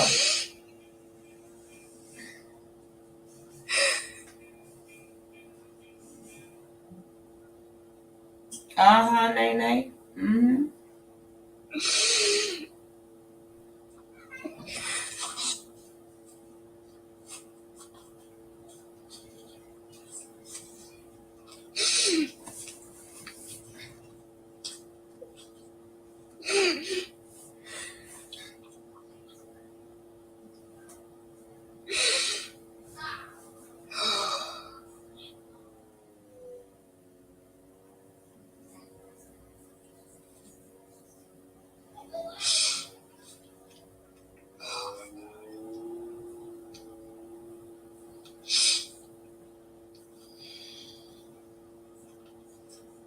And so we got to the hospital, and my mom was already there, and my brother, Tyrone, he was there, and he actually came up to the truck, the ambulance, and as soon as they took me out on the stretcher, he was the first face that I saw. He was the one that didn't want you to go. Yeah.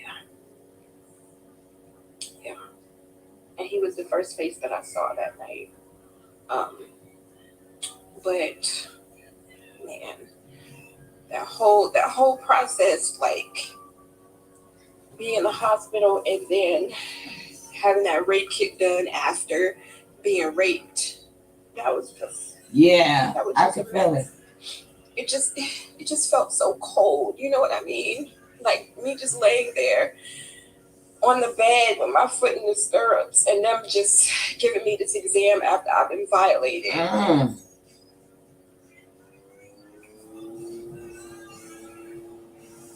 Was your mom right there beside you? She was there. Yeah, she was in the room.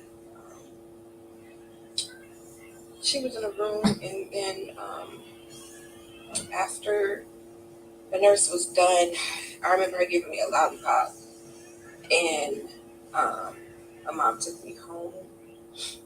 But the gown or the dress that I had on, they gave me that back to put on, so I put that dress back on. They didn't keep it? No, and I thought that was really weird.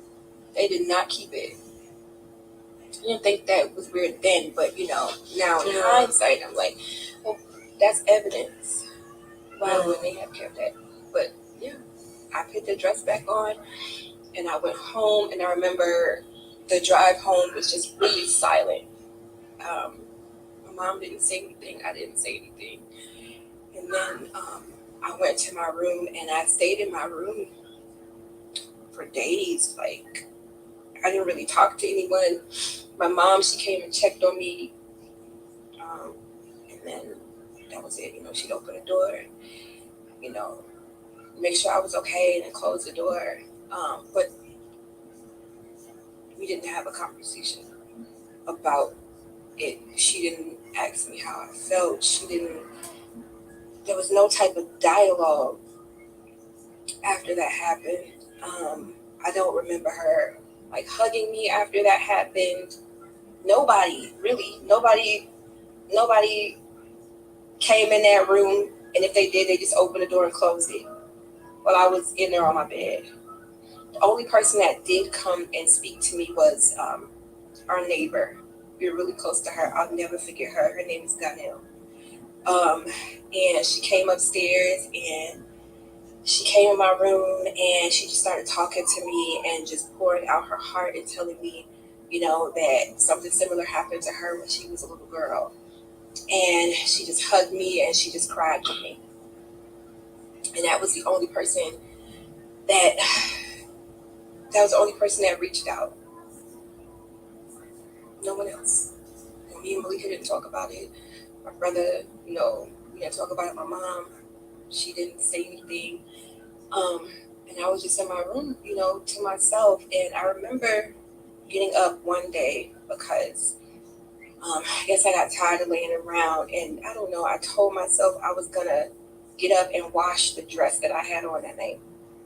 And so I went in the bathroom and took my radio, because I used to always make tapes. Like, back then we had the cassette tapes, and you could record music from the radio. So I used to always make tapes, and I always liked oldies. And so I had this tape full of oldies that I made, and took it with me in the bathroom and started playing the tape. And then as the songs were playing, I was washing the dress. And I don't know why I was washing the dress. I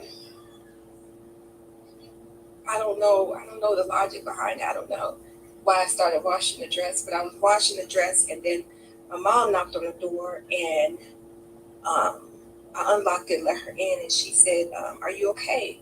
And I told her, "Yeah." I said, "I'm okay." And then she closed the door and left. And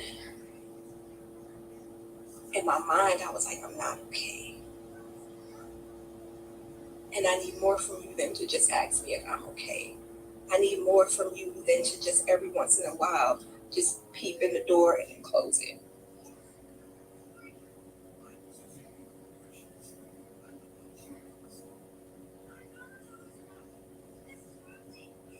And that's how that happened. And then shortly after that, I ended up going to New York. So you didn't return to school or anything? Nah, I didn't want to go to school out there anymore. But I made it very clear to my mom that I wanted to testify. And I had a conversation with her a few times about it before she sent me to New York. And I told her, I said, I want to go to court and I want to speak. But I could tell she didn't want me to. You know what I mean? I could tell. She didn't say much about it, but I could just tell just by her energy that she did not want me to do that. Did you guys ever, now that you're 37 and obviously your mom has been very vocal about what Charlamagne has done to you, did you guys ever have that conversation as to why? Because I mean, that was essentially why the breakdown between, because I mean, everything happens for a reason, I do believe that. And so it just wasn't the right time for us to really, and maybe I wasn't in the headspace to do it, at the time, to do a proper interview with you. And like I told you, I told you in the car, my picture from the hotel, I said, I've always believed your story. And I told you why. You was like, really? And I was like, yes. And then I told you why. And the reason why is because when Charlamagne wrote his book, he had changed out the characters. So he wrote about his life. And he changed the names of the family members that he was talking about. But the family members, of course, like when I do stuff, they watch my channel, they know, Mom, why you say that? Well, it's a part of who I am. I share who I am. But in order to protect the privacy of his family and their names, he decided to still tell the story, but change the names. And let me look, because I want to make sure I got this book, because he had wrote like a couple of books. Hold on for a second. Let me make sure. But I remember being on Facebook researching. Oh, Jessica, this just came to me.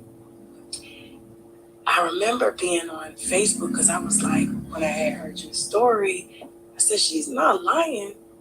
And I went and researched everybody that had Monk's Corner, South Carolina, in their bio. So there was a way I could do it. And so what I did was I ended up I was like, who's Charlamagne the God's family? And so I ended up researching the family. And this is how I came to that post. Okay. I am a diligent Facebook searcher. I can search anything on Facebook. And so I started DMing people that lived in Monk's Corner. And I'm like, hey, do you know Charlamagne the God? Did you grow up with him? Because I was going to travel to get people's recollection of what they had heard. Because in small towns, they talk. Yeah. So, and I remember coming across a post, and I can't remember if it was Larry's page, not Larry's page, but one of his it was one of his family members' pages that he had. Andre Ferguson. Yes. Mm-hmm. Matter of fact, you know what? I'm gonna try to search that post because he didn't delete it. He didn't. No. And so it was still there when I looked, and he was like commenting on the book that Charlamagne had wrote, and was like how he wasn't pleased with how he was portrayed in that book. He's like, I know you were talking about me. And so don't quote me verbatim, but he did say, Bill Cosby, do you remember what happened that night in Monk's Corner, South Carolina? And then he called Charlamagne Bill Cosby. Mm-hmm. And I was like, this had nothing to do with any beef that or him co-signing you. He was just saying, like, how dare you write about me? He said about the way he was portrayed. And this is who you are. And I said, and then I had to go back and get the day. So what is he talking about? What night happened? And why would he call him Bill Cosby? And this was right around the time when all the allegations were coming out about Bill Cosby drugging women, raping them. Okay? And so, and we know the history of that. And so I said, this is Jessica Reid he's talking about. He was there probably, I guess. I was like, this is not a coincidence, because it was totally, it wasn't in, if he wasn't there, he heard about it. But then I believe in his post, he made it seem like he actually was there, right? That's what I'm trying, Black privilege. Black privilege. So that was the name of the book. Let me see something. Let me make sure. Shook One, that was his first book. Okay, Shook One was about Chronicles. I think he also tried to portray me as being some girl that was on drugs, getting drunk, upstairs, having sex with his friends. Yeah, Charlamagne the God, Black privilege. Breaking free from your fears, anxieties, being shook is one of a rap lyric for Charlamagne. Okay, so I take it he was probably using fables or parables, or how they typically do that. But it was one book. Let me go to Andrew Ferguson's page, and I'm just gonna scroll while we're talking, because you said it was Andre Ferguson. Let me see, because I went through everybody. Let me see, because I know specifically his said Monk's Corner, South Carolina. Make sure I spelled this right, just to be on the safe side. I want to give you a break, because you crying, and I know. I was like, I want to give her a break for a second, and we can just kind of chit chat a little bit before we pick back up. But I just I'm gonna have to find this post. I don't think this is him. Is this him? Girl, no. I was gonna say, I don't think nobody in. Older guy, bald with a beard. Let me do this. Hold on. I'm gonna find it. I think I'm gonna get my phone. Okay, go ahead. Okay.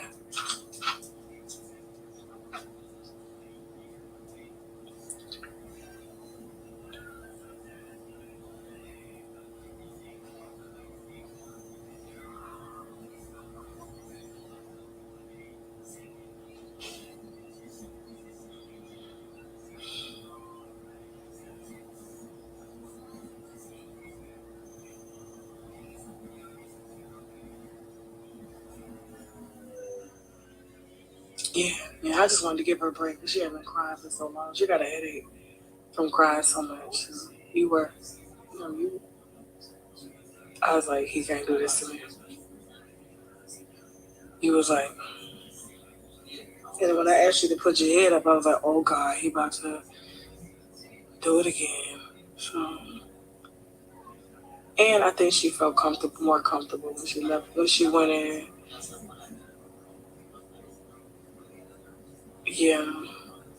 Yeah. So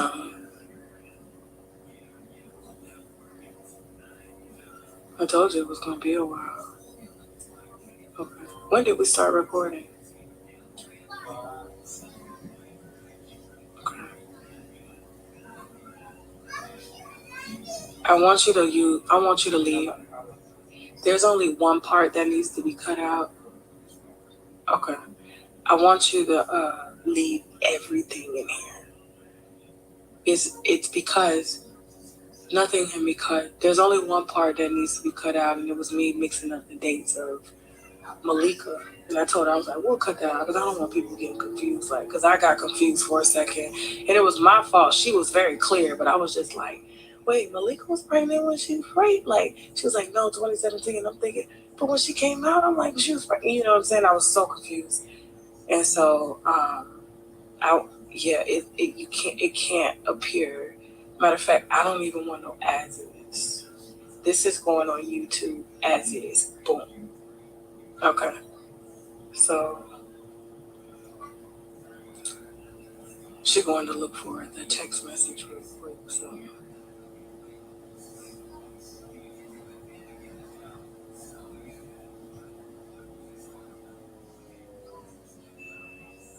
Okay.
And if you find it like later, just send it to me so I can add it in. Yeah, while we I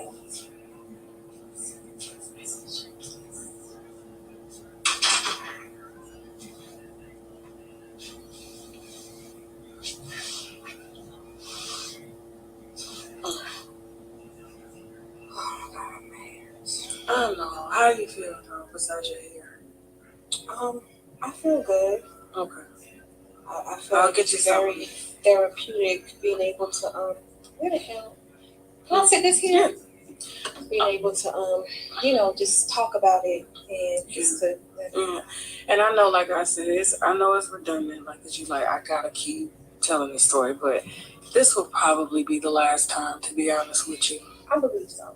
Yeah. To this extent. Yeah. Because going into details is a lot. Yeah. So, of course, we already talked about you being sent to New York with your uncle, and then having to see and relive your molestation from when you were 5. You said at 18, and you're just kind of going through the motions. So fast forward, you said 18, everything just came out. You were holding everything in. It just came out. How did it come out? I think it came out because and I'm talking about your emotions, just in case people want. Well, I think I was triggered by my kid's father. Now, when I was in New York, I stayed there for just the summer, but we ended up moving to Virginia Beach. Okay. And I want to say maybe 6 months after moving there, I met my kid's father in school. And, initially he was a great guy. And I think that I was really looking for love because I feel like I never received love, and I just wanted to feel important. I wanted to feel like I mattered. I wanted to feel wanted, and I felt like in the beginning he provided everything that I thought that I wanted or everything that I did want. But it wasn't until maybe a couple of years into our relationship, around the time that I had gotten pregnant with our first child, that he just started to change, and he was very verbally abusive. Like the things that he would say to me were just so harsh, and it would just really cut me deep because in my mind, this is someone who I care about, who I love. You know what I mean? How old were you at the time? I was 18. Okay. Yeah, so I was with him for about maybe 2.5 years at this point. And yeah, it was just someone who I loved, who I respected, and who I cared about so much. And I just couldn't understand why he would say these things to me. And at the same time, I was like, well, if he's saying it, then maybe it really is true. And then I started to develop like anxiety, and then my self esteem. It was already low, but it just, I don't know, it got worse. And after having our first kid, we moved out because we were with my mom. She let him stay there, and we moved out and got our own place. And like he was just never around. He was always hanging out, and I was in the house with the baby, and I just had a lot of time to myself. And having a lot of alone time kind of like, made me reflect on the past. You know what I mean? And then that's when things started to resurface. And he had known about the assault. He knew that I was raped because I told him about it. And, he was very compassionate and everything in the beginning. But I don't think that he was really able to be there for me the way I needed him to, because he was just so young. He was a kid, you know what I mean? I don't think he knew how to do that. But being by myself almost every day, all the time, it left me in a place where I was just overthinking and thinking and thinking and thinking and thinking. And then I started thinking about my dad and thinking about what happened to me. And then I just started to become like depressed. You know what I mean? I was very unhappy with my life. I was unhappy with the way things were. I was unhappy with my relationship. But at the same time, it's like, I felt like, well, what am I going to do? Where am I going to go? You know what I mean? I felt like nobody else would love me the way that he loved me. And it was kind of, I don't know, it was just weird how I just felt like stuck, and I felt like I couldn't get out of that situation that I was in. You know what I mean? Mm-hmm. And so a couple of years passed by, and I remember we were at his mom's house, and I was sitting down watching TV, and I was flipping through, and I ended up seeing Wendy Williams on TV.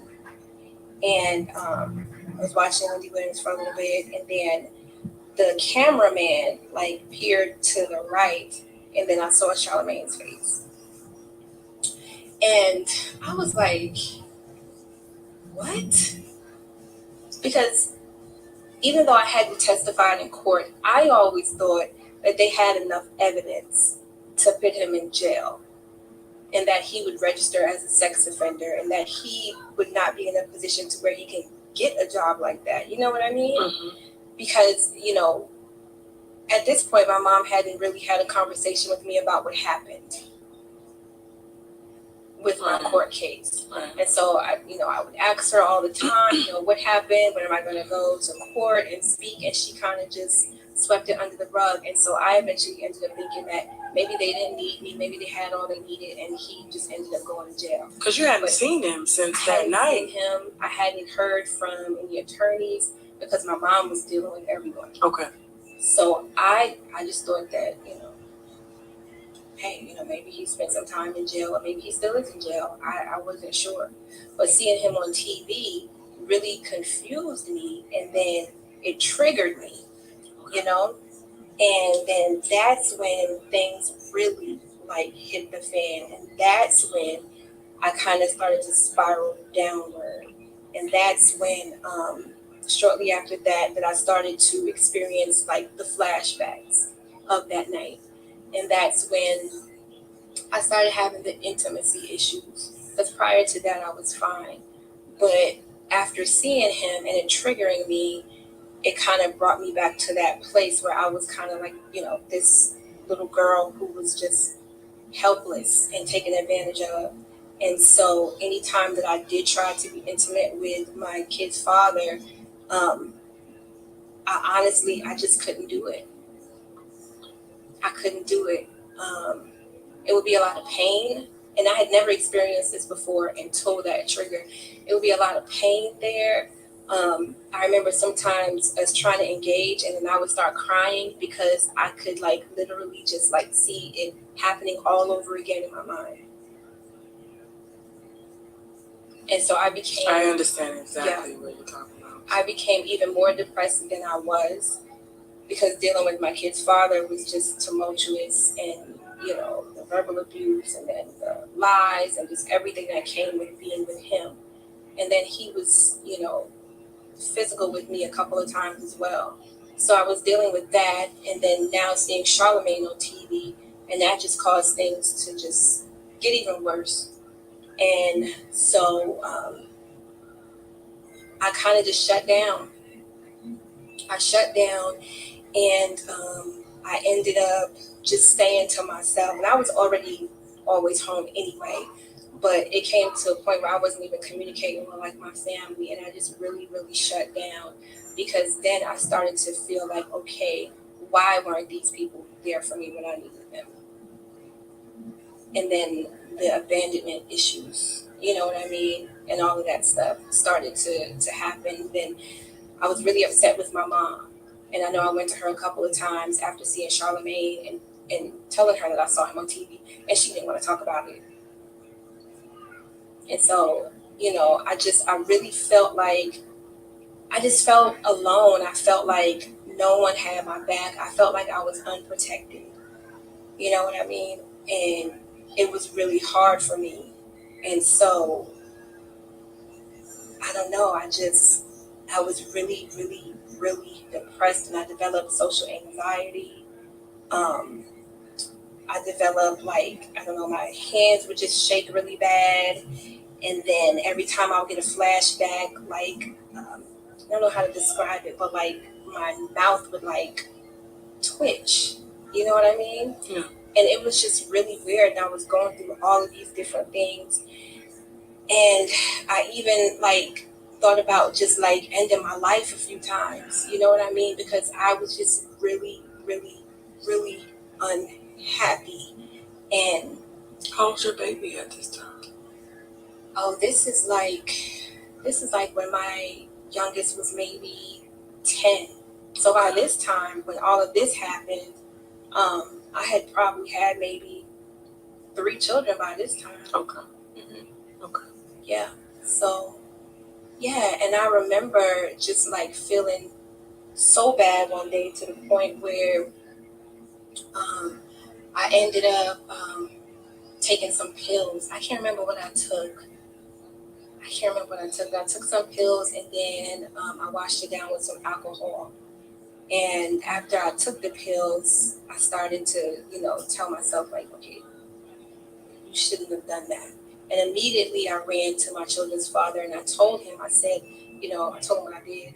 And he was sleeping. I woke him up and told him what happened, and he jumped up. And I remember I just started to throw up. And as I'm throwing up, I fell to the floor, and then he started to kick me when I was on the floor. And he said, "You a stupid bitch. Why would you do that?" And he just proceeds to kick me, and I'm just there on the floor. And then I fell over, and then he went to the bathroom and called my mom. And I don't know what he told my mother. He didn't tell her what happened, though. But he told her, I think he said that I had taken too many pills or something. I needed to go to the doctor. So for her to come get you? For her to come and get me and take me to the doctor.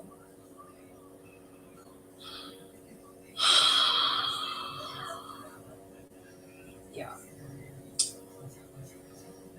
Did she come? She came. And my youngest brother, he came with her. And she asked me what happened, but I don't know. I don't even know if I told her. I don't know. But yeah, it was just a really, really low time in my life where I just felt like I didn't want to be here anymore. Yeah, I wouldn't doubt that you had some postpartum going on too. Yeah, possibly. Yeah, and that just added on, like. Mm-hmm. And then, did you ever communicate to your children's father that you had saw Charlemagne on TV? Yeah, I told him. He knew that Charlemagne was the person who raped me. And what did he say when you told him that? Like, I just saw him on TV. He, as a matter of fact, when it happened, I ran outside and he came behind me, ran behind me, and he said, "What's wrong?" And I told him, I said, "Remember when I told you that I was raped?" And he said, "Yeah." And I said, "Well, that's the person who raped me." Oh. And he was like, "What?" And I was like, "Yeah, that's him." And I mean, he was upset. He was upset about it. But I don't know.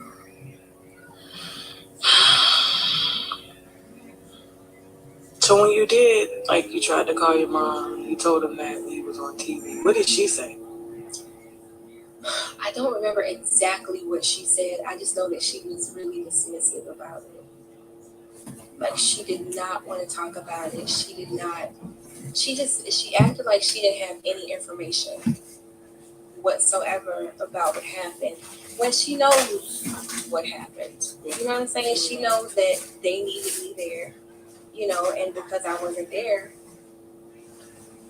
you know. So you're at your lowest. You don't want to be here. Your child's father is just a terrible partner. How did you manage to get back up? I don't think I did. I think I just didn't have a choice but to kind of like try to have some type of normal life, because I had children I had to take care of. So even though I had all these emotions and I was so broken inside, I couldn't even really deal with that. I just had to go back home after I left the hospital and just act like that never happened, and act like I wasn't hurting, and just go back to taking care of my kids, getting them ready for school, getting them to the bus stop, helping with homework, making breakfast, all of that stuff. I just had to just go back to what I had to do as a mom. But as far as addressing my issues, I didn't do that until, I don't know, maybe just a few years ago. Okay. Like really, really addressing my issues. Was this before or after you decided to make the rape public about Charlemagne? This was after. Oh. Because I ended up leaving my kid's father in 2017. And then I moved to North Carolina. Okay. And I knew that I had a lot of healing that I had to do. But I don't think I really got like down to like the heavy stuff until maybe a few years ago. Okay. So the first step was definitely leaving that relationship, going down to moving down to North Carolina, starting over. Yep. And so, how long after do you think you got to North Carolina and you decided to come forward about the allegations? I want to say maybe 6 months, if even that, maybe 4. Because I remember when I left Virginia Beach, I didn't have anything. I didn't have any money. I didn't have nothing. Okay. I took the kids and I left, and I went to go stay with my mom. And I had to work. I worked and worked and worked. I was working at the post office, and I was doing like 10, 12-hour days, just trying to stack enough money to provide for my kids, And while I was in the process of doing that, I remember going on YouTube one night, and I don't know what I was looking up, but I stumbled across that interview, that academics interview with Charlemagne. Right. And I listened to it, and I was like, this mofo. I was like, are you kidding me? Because you've seen the interview and the way he portrayed me in that interview. Yeah. As just some random girl who was wilding out at a party, getting drunk and just having sex and doing drugs. And that's not the case. And so I think I showed it to my mom, and my mom ended up reaching out to my brothers about it. And my brothers, my mom, and my uncle actually started doing research on it, like looking up paperwork and documents, court documents and stuff. And my brother, Jamel, is actually the one that encouraged me to come out. He's the one who told me I should go on a Star show. Mm-hmm. Why did he choose Star? I think he's been a fan. Okay. Like, he used to listen to Star and Buckwild. Okay. And he's just always been a fan. And then he said something about an interview with the African Bambaataa situation that Star broke. Yes, I remember that. Yeah, and he told me that because of that, he thought that would be a good platform. So Jamel and I think my mom, they both actually reached out to Star together via email. Okay. And that's how that started. Because I was scared. I didn't. Yeah, I can imagine. I did not want to speak. And it took a lot for me to do that interview with Star, because my family kept pushing me to do it, and I was like, I'm not going to do that. And they were like, well, you know, this is a part of your journey. Like, you have to speak. You got to, set the story straight. And so mom was actually on board. She was on board. What lit the candle? Like, what happened? Like, what made her change? I think maybe she started to feel bad about the decisions that she made in the past. So this time I'm not going to pass up this opportunity to do the right thing. Yeah. Okay. So Charlamagne feels that it was Kevin Hunter who was responsible for finding you, finding the paperwork, and putting it out there to ruin him. Yeah, I don't even know who I know now, but I didn't know who Kevin Hunter was. Okay. I didn't know about that until after the fact. And I didn't know that Choke had an issue with Charlamagne. I didn't know none of that. I didn't know about these people's private issues with him. I just knew that I wanted to have my story heard, and I wanted to speak, at that point. And I was pretty much just welcoming anyone who was willing to help. And let me say this because I don't have a vendetta against Charlamagne. We've never done business. He's never been disrespectful or anything towards me. He's always provided a very neutral perspective to the things that have always been going on with me, or stories that he's reported. So I don't know him. However, his behavior has, because I am a personality, because I want to make it clear, like, there's no agenda here but to get the truth out, right? Which I know that you're not lying about this. And I'm stating that for the record. So, and I have always used my platform to advocate for people who have been abused. That has always been. And I've always used my platform to advocate for people who have been lied on when it comes to abuse. Right? I research stories and I will disseminate them to the public as true or false. In that, we entertain, we provide comedy relief for people who just want to laugh and kick the shit. You know what I'm saying? And so there's a lot of different facets to my personality, and so there's nothing that I stand to gain for providing you a platform. And I've always been very vocal about that, and your mother can attest to that because we've talked through email about that. And I used to be like, like, why? What is it about? And I know you had your reasons at the time, because there was so much going on, and you had been failed so many times when it comes to people saying that they were going to help you put the story out there, but only to take it and use it for their own personal gain as kind of like a wiggle, like, oh, look, Charlamagne, because they have personal issues with them because they know him. I don't know Charlamagne. I've never hung out with Charlamagne. I don't know his wife. We have never spoke. He does business with a few of my friends, but there's never been a business table, and he's always to him to do business for me or with me. I've always viewed Charlamagne as the personality that he was. I could relate to him because he was a shock jock.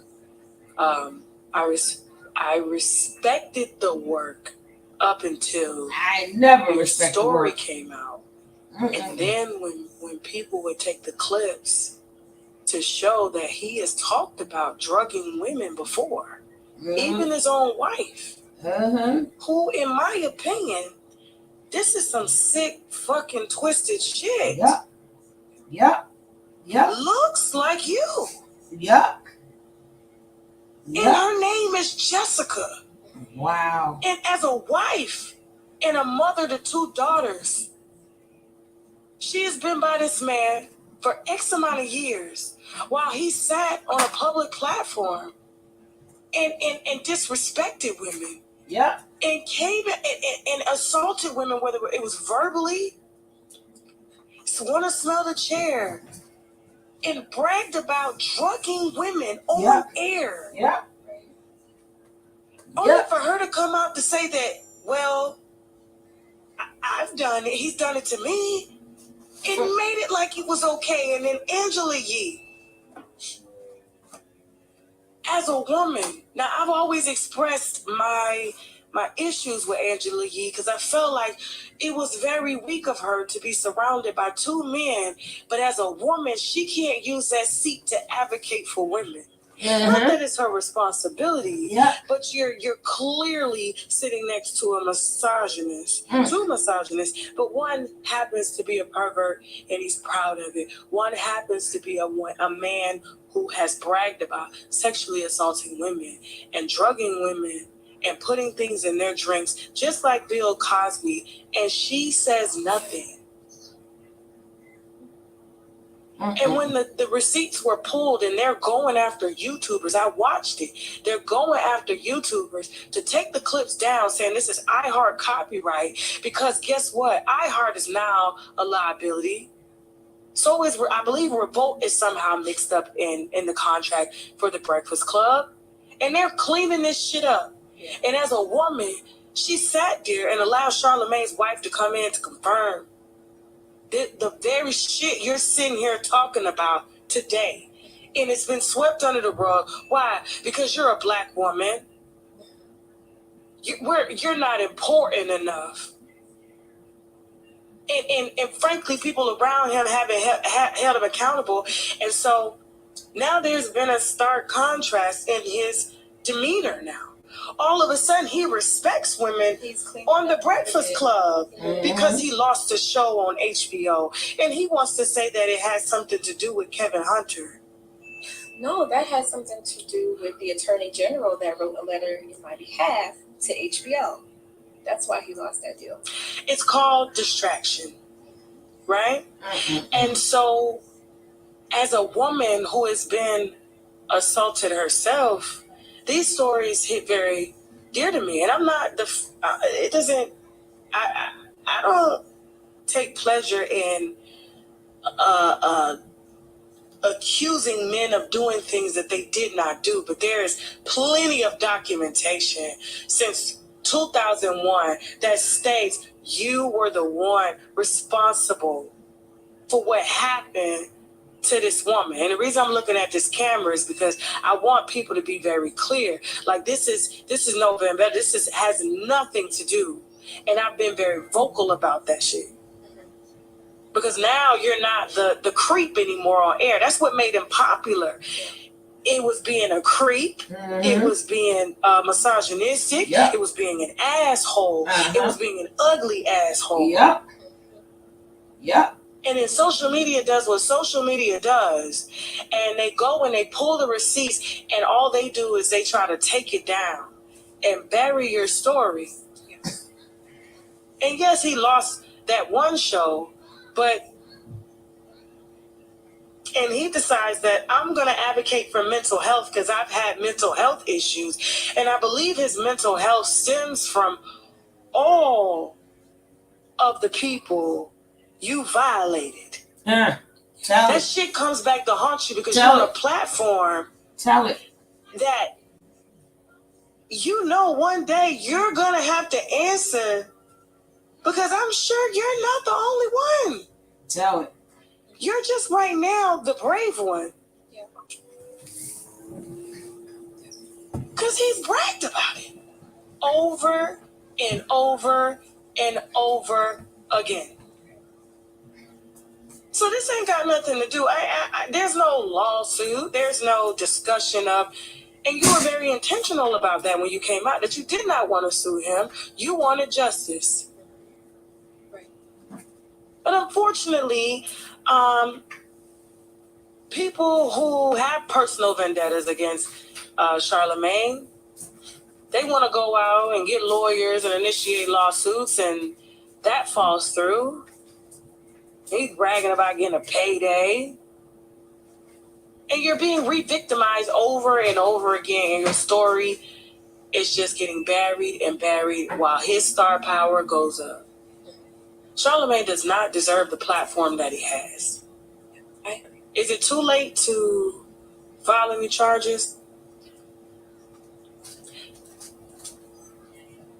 It may be out of the statute of limitations. However, there are still things that could be done to give you peace. You can't help that your mom didn't follow through. The detectives did. Why detectives? Not because they had it out for some nigger or black man, but because that's what you did and you bragged about it.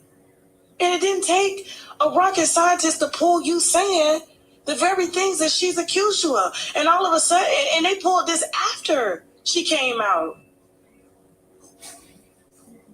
So for me, it's seeing you get the peace of mind that you deserve and the closure that I feel that you're owed. And to correct every lie that has been told on you by him and by people that have worked for him for the last 5 years. Because you got children. How many children do you have, Jessica? 4. How many girls? 2 girls. And 2 boys. And you have your daughters are I'm sure they know who he is. Do they know what happened to you? I actually just found out that my children know, and it's not because I told them. But I am very open about sexual assault and domestic violence. I have a nonprofit. Oh, yeah. I did not know that. Okay. I have a nonprofit, and so I also have a podcast. So I'm always speaking about those issues. And I wrote my book, and my daughter told me the other day, because I was talking to her about this interview, and I started to tell her why I was coming here, why I'm so passionate about those things. And she told me, she said, I already know. Wow. I was like, well, how did you know? And she said, well, because one day you left your laptop open and the back cover of your book was there, and she read it. And then not only that, but me just constantly advocating and talking about sexual assault, domestic violence, and just fit 2 and 2 together. And so they know. I don't know if they know who violated me, but they definitely know that it happened.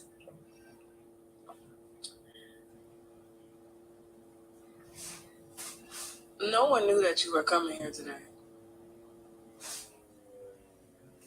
And it's a shame that you couldn't even tell anybody that you were coming here because... Oh, no. They would have tried to stop me. I just kept it to myself. I feel like moving in silence is probably the best way for me to move from now on. Because I feel like in the past, I had a lot of people in my ear, and I was not moving the way that I wanted to. I was like influenced by everyone else around me. And I said, it's time for me to make my own decisions. You know, I'm grown. You know what I'm saying? But for a long time, I always felt like that little girl, you know, and so I am in the process of healing her and probably will be healing her for the rest of my life. But I'm getting to a place where I'm more comfortable with who I am. I'm able to speak about what happened, even though I'm emotional. You know, I'm able to speak about it. I want to speak about it. You know, I want people to know that after you've been assaulted and even, you know, being in a domestic violence situation, that you can move forward from that. You know, that doesn't have to define you. You can build good relationships. You know, you could have a healthy mindset. You know what I mean? So, yeah, I'm just like in a totally different place. And I do feel like I'm at peace. I really do. I don't need any money to feel like I'm at peace. I don't need, you know, jail time, even though that's not going to happen. It's just not an option. You know what I mean? But I feel like a part of me coming to terms with the fact that I may never get justice in the way that I wanted to get justice. That kind of helped me to move forward. Because I was holding on to that for a long time. I was like, you know, well, maybe there's a loophole we can find. Maybe he can serve jail time if you know, I get the right attorney or speak to the right people. But I kind of had to let that go because I was holding on to that for so long, and I was really in a bad place because I was still holding on to this idea of closure when the truth is you don't always get that. And if you hold on to that, you're just gonna hold yourself back. And so I had to let that go and find peace within and with my spirituality and with meditation and therapy and all these things I do to just keep myself in a healthy mindset. You are so beautiful inside and out. Thank you. I mean, the way you just got it together, it kind of reminds me of your story when you told me like I was acting up middle school, and then ninth grade I called the hospital. I was like, "Hey, I want to be a pediatrician." I started telling my mom, so I can definitely see that you have the power and have always had the power to transform your life. And I mean, we may not could control. We can't control what happens to us, but we can control how we react to it and what we do and how we go forward from here. And so, what ended up happening with? I'm not a big fan of the Bloom firm. I've been very boisterous about that. I don't even think she's ever been in a courtroom, to be honest with you. But I know that it was brought to you that. I guess they would probably be interested in taking your case. What happened with that? Because I do know there was some back and forth negotiations. So, Choke introduced me to the team at the Bloom firm. We were kind of at a point where nothing was happening, nothing was moving as far as the legal system. We knew, okay, he's not going to serve any jail time. And so I guess Choke was reaching out to attorneys. Okay. Unbeknownst to me, I had no idea. But he was reaching out to attorneys, and he ended up reaching out to the Bloom firm. Okay. And I guess he told them about my story and shared the paperwork with them. And they said that they wanted to take my case. Okay. And it was going to be pro bono. It was, yeah. Okay. They felt that it was strong enough to get a settlement. Yeah. Okay. They did. They were going to take the case. Well, they took the case. And I was really excited, but like in the beginning, I was kind of like, I don't know, because I came into this saying I don't want anything financially. You know what I mean? Mm-hmm. So I didn't want to go along with it. But, you know, talking to my family and just talking to Choke, and they were like, well, you know, you gotta get what you can get. You know what I'm saying? So just, I shouldn't have said it. It's fine. That's what he said. I don't like the way that came out. But that's what he said. You didn't say it. That's what he said. And so here's the thing. Choke about joke. What I tell you is probably just as bad as Charlemagne. Oh, I know it. He is, when I see him sitting online on his channel, reminiscing about being with women or having threesomes. Oh, what? Oh my God, it's horrible. He's like, you don't understand this, like this woman, man. She had just the, and it's sort of like how Charlemagne used to sit on air and reminisce or lust over the women that were there and smell their seats and, make, inappropriate comments to them. And and he is a true enemy of Charlemagne. For whatever reason, they have had their disagreements. They know each other. Mm-hmm. And Choke used you as a pawn in order to try to get back at Charlemagne. And you had no idea. You had no clue that they. How could I? Like, I didn't even know Choke. Yeah. Initially, I know that Star said good things about him. Mm. And Star is the one who introduced us so he could do the documentary. Mm. But I didn't know anything about Choke personally. I didn't know that he had a vendetta against Charlemagne. I didn't know anything. I actually learned that after the documentary. Okay. And how did you come to learn that? By the internet. Oh. People, talking, oh, well, he's only doing this because it is. And I was like, okay, well, I didn't even know that was an issue. I didn't know you know what I mean? Yeah. And then I ended up finding out about the Breakfast Club incident that he had with Charlemagne, and I don't know how they cut his video, or I don't know, a whole bunch of shit that I didn't want. I didn't want nothing to do with that. That had nothing to do with me. But I ended up finding out after the fact, and by that time it was too late because we were already affiliated. He had already done the documentary. Mm. What do you want to say to Charlemagne, Leonard McKelvey? Like that you're going back to Monk's Corner in that villa. You're at the hospital. And then you got to go home and deal with this. What do you want to say to him? What does 15-year-old Jessica want to say to Leonard McKelvey? 23-year-old Leonard McKelvey, who was 7 years your senior. Look at that camera right there. I don't even know where to begin. Get to something. There is so much, still so much hurt. After all of the work I've done, all the years that I've put into healing myself, there is still so much hurt there surrounding this whole situation. You knew exactly what you were doing since the first day I met you. You already had it set in your mind what you wanted to do, the way you were looking at me inside that radio station, just lustful and just predatory. You already had it inside of your mind what you were going to do, and you established a relationship with me.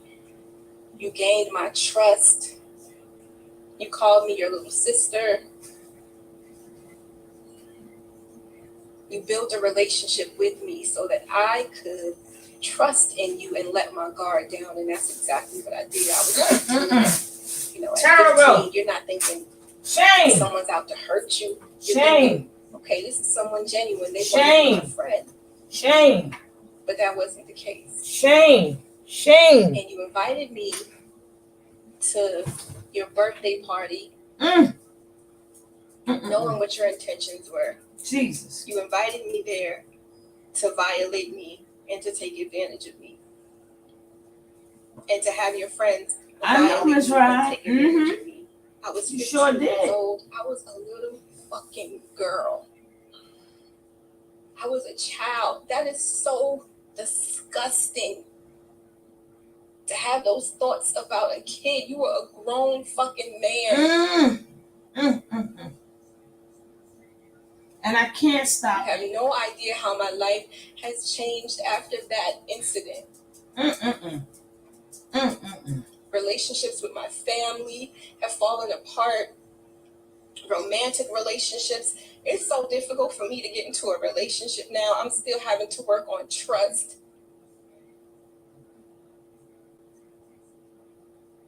Intimacy issues that I struggled with over the years, having to go to a physical therapist because of you violating me. And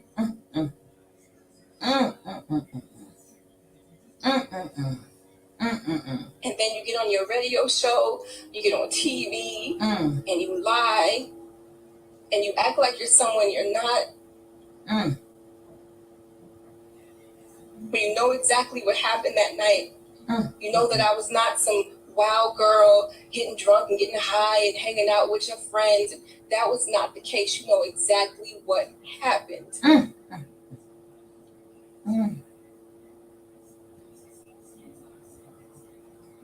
You don't want the world to see the real you. We see it. You are a snake. You are a fraud. You are disgusting. You are a pedophile. You are a predator. Oh, I want to cry. And you try to clean up your act as soon as I come out with my story and flip the script like you're this revised man, and now all of a sudden, shit. It's okay. It's okay. Here. Oh God.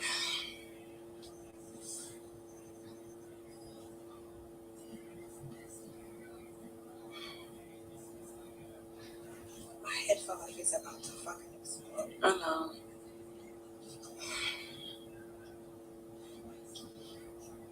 Here we go. I know that you have a very, very bad headache from all the Yeah, bro, I crying. had to take me a headache pill. Jeez. It's a lot. This a lot. I'm bringing it to you guys. I'm bringing it to you. I don't know what it is. Just say what's on your heart. Okay.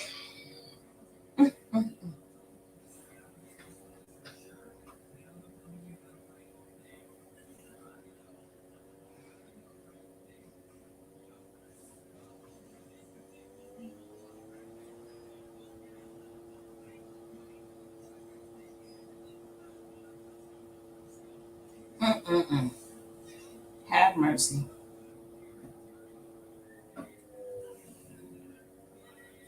I've suffered from anxiety, social anxiety. I have a really hard time building relationships with people and actually keeping them.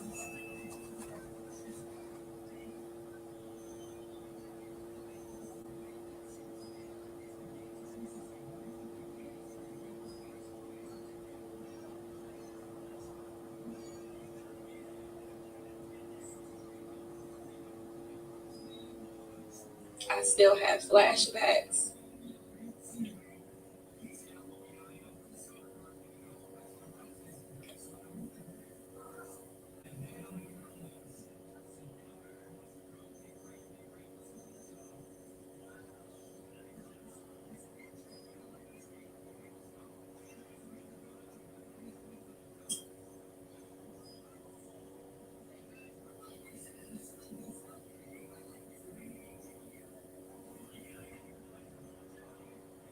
I'm speaking up because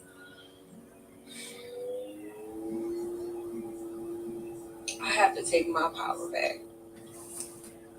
And I can't let you or anyone out here control the narrative and tell my story for me.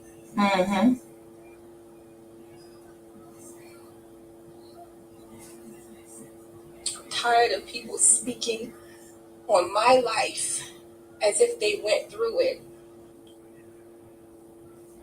I'm tired of people spreading lies and misinformation about what it is that I went through.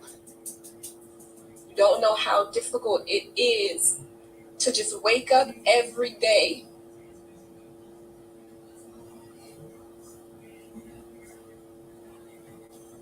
knowing that the person that violated you might be on a radio station when you turn it on, or might be on TV when you're flipping through the channels. Living their life happy, carefree.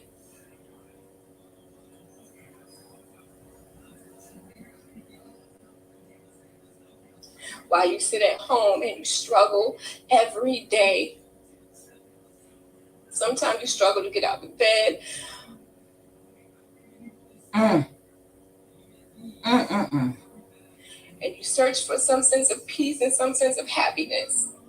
But then you feel stuck and you feel like you can't move forward.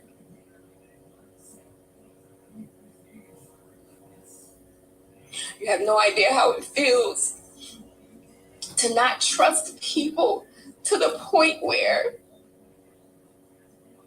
you're always looking behind you when you're walking down the street. Damn. Or to the point where you don't want to be alone with people because of what they may do to you.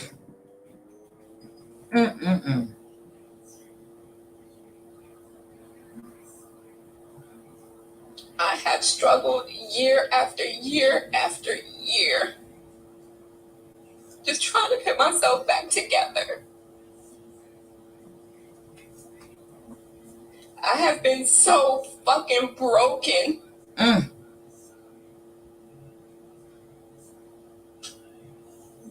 Trying to just get my life to a point where I am finally just happy and at peace. Not allowing you and what you did to control me anymore. Because I deserve to be happy.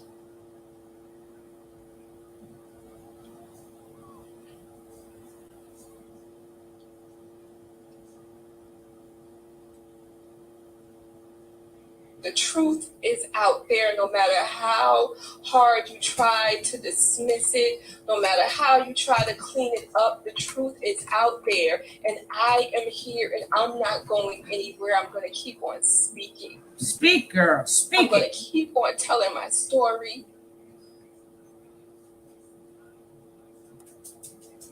I'm going to keep encouraging other survivors to tell their story.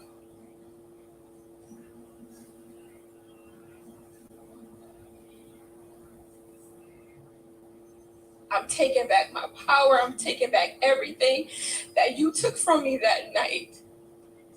I refuse to let you in that situation control my life. I'm so fucking tired of just being unhappy.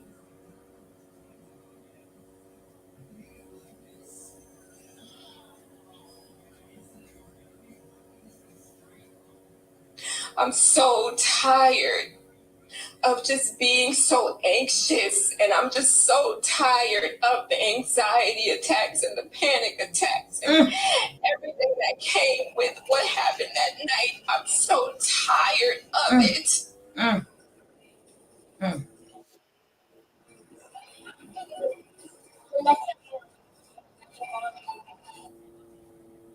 This is my opportunity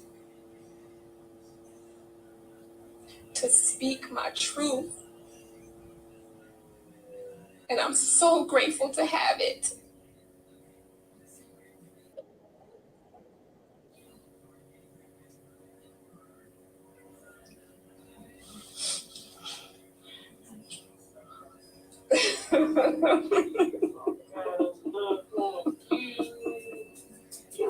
This is horrible.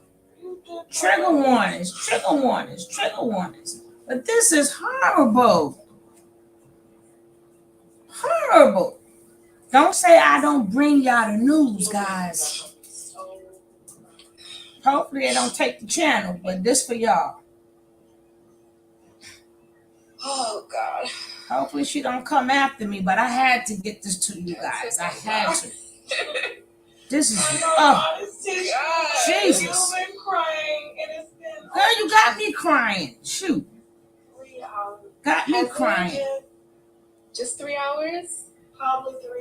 I felt like we were sitting here forever, girl. Your head is like, Hand about the butt. my head is bleeding. Oh my God. Did we get everything we needed? We did everything. I did want to just end on this. Charlamagne has never came after you legally. No. Yeah. I mean, he's came after the YouTubers for putting the story out.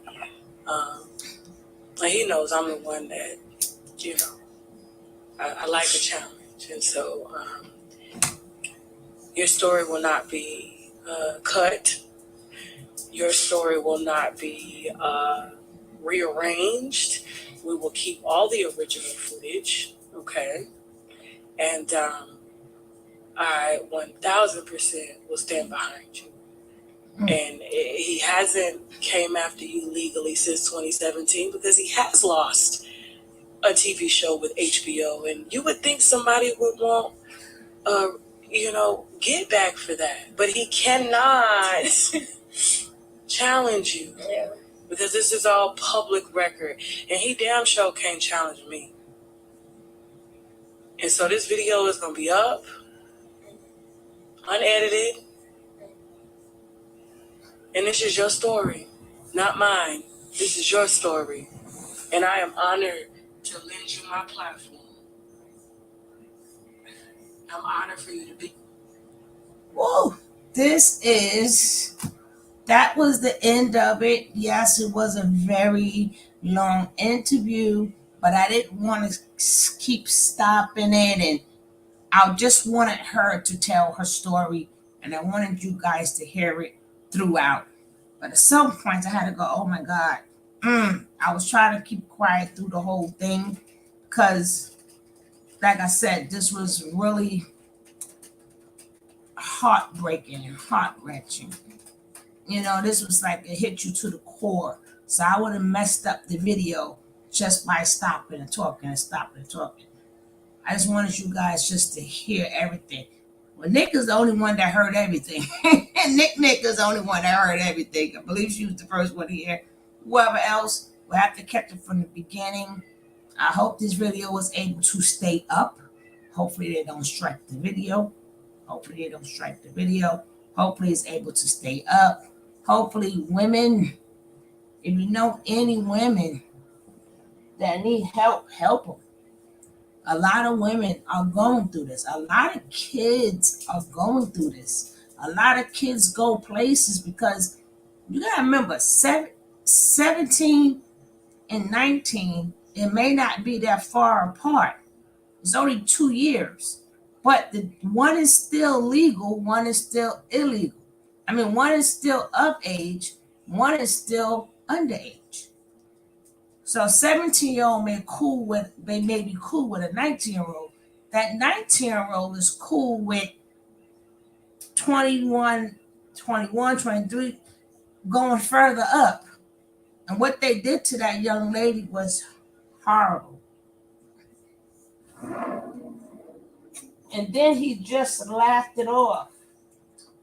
And again, when you are in Hollywood, they like that stuff. They like that stuff. Why? I don't know. They like when you got some dirt, deep scandal. Because they go up. Every time there's a scandal that goes on, they move up. But I don't know. I think the best thing that I would do is sue his ass. She can't get him to go to jail, but I will sue his ass. And it's public record. I will sue him. Even though she don't want no money, you know what? She can take that money and she can put it into organization, make her own organization with people that been through the same thing she been through. So that could be the starter's fee to help more people.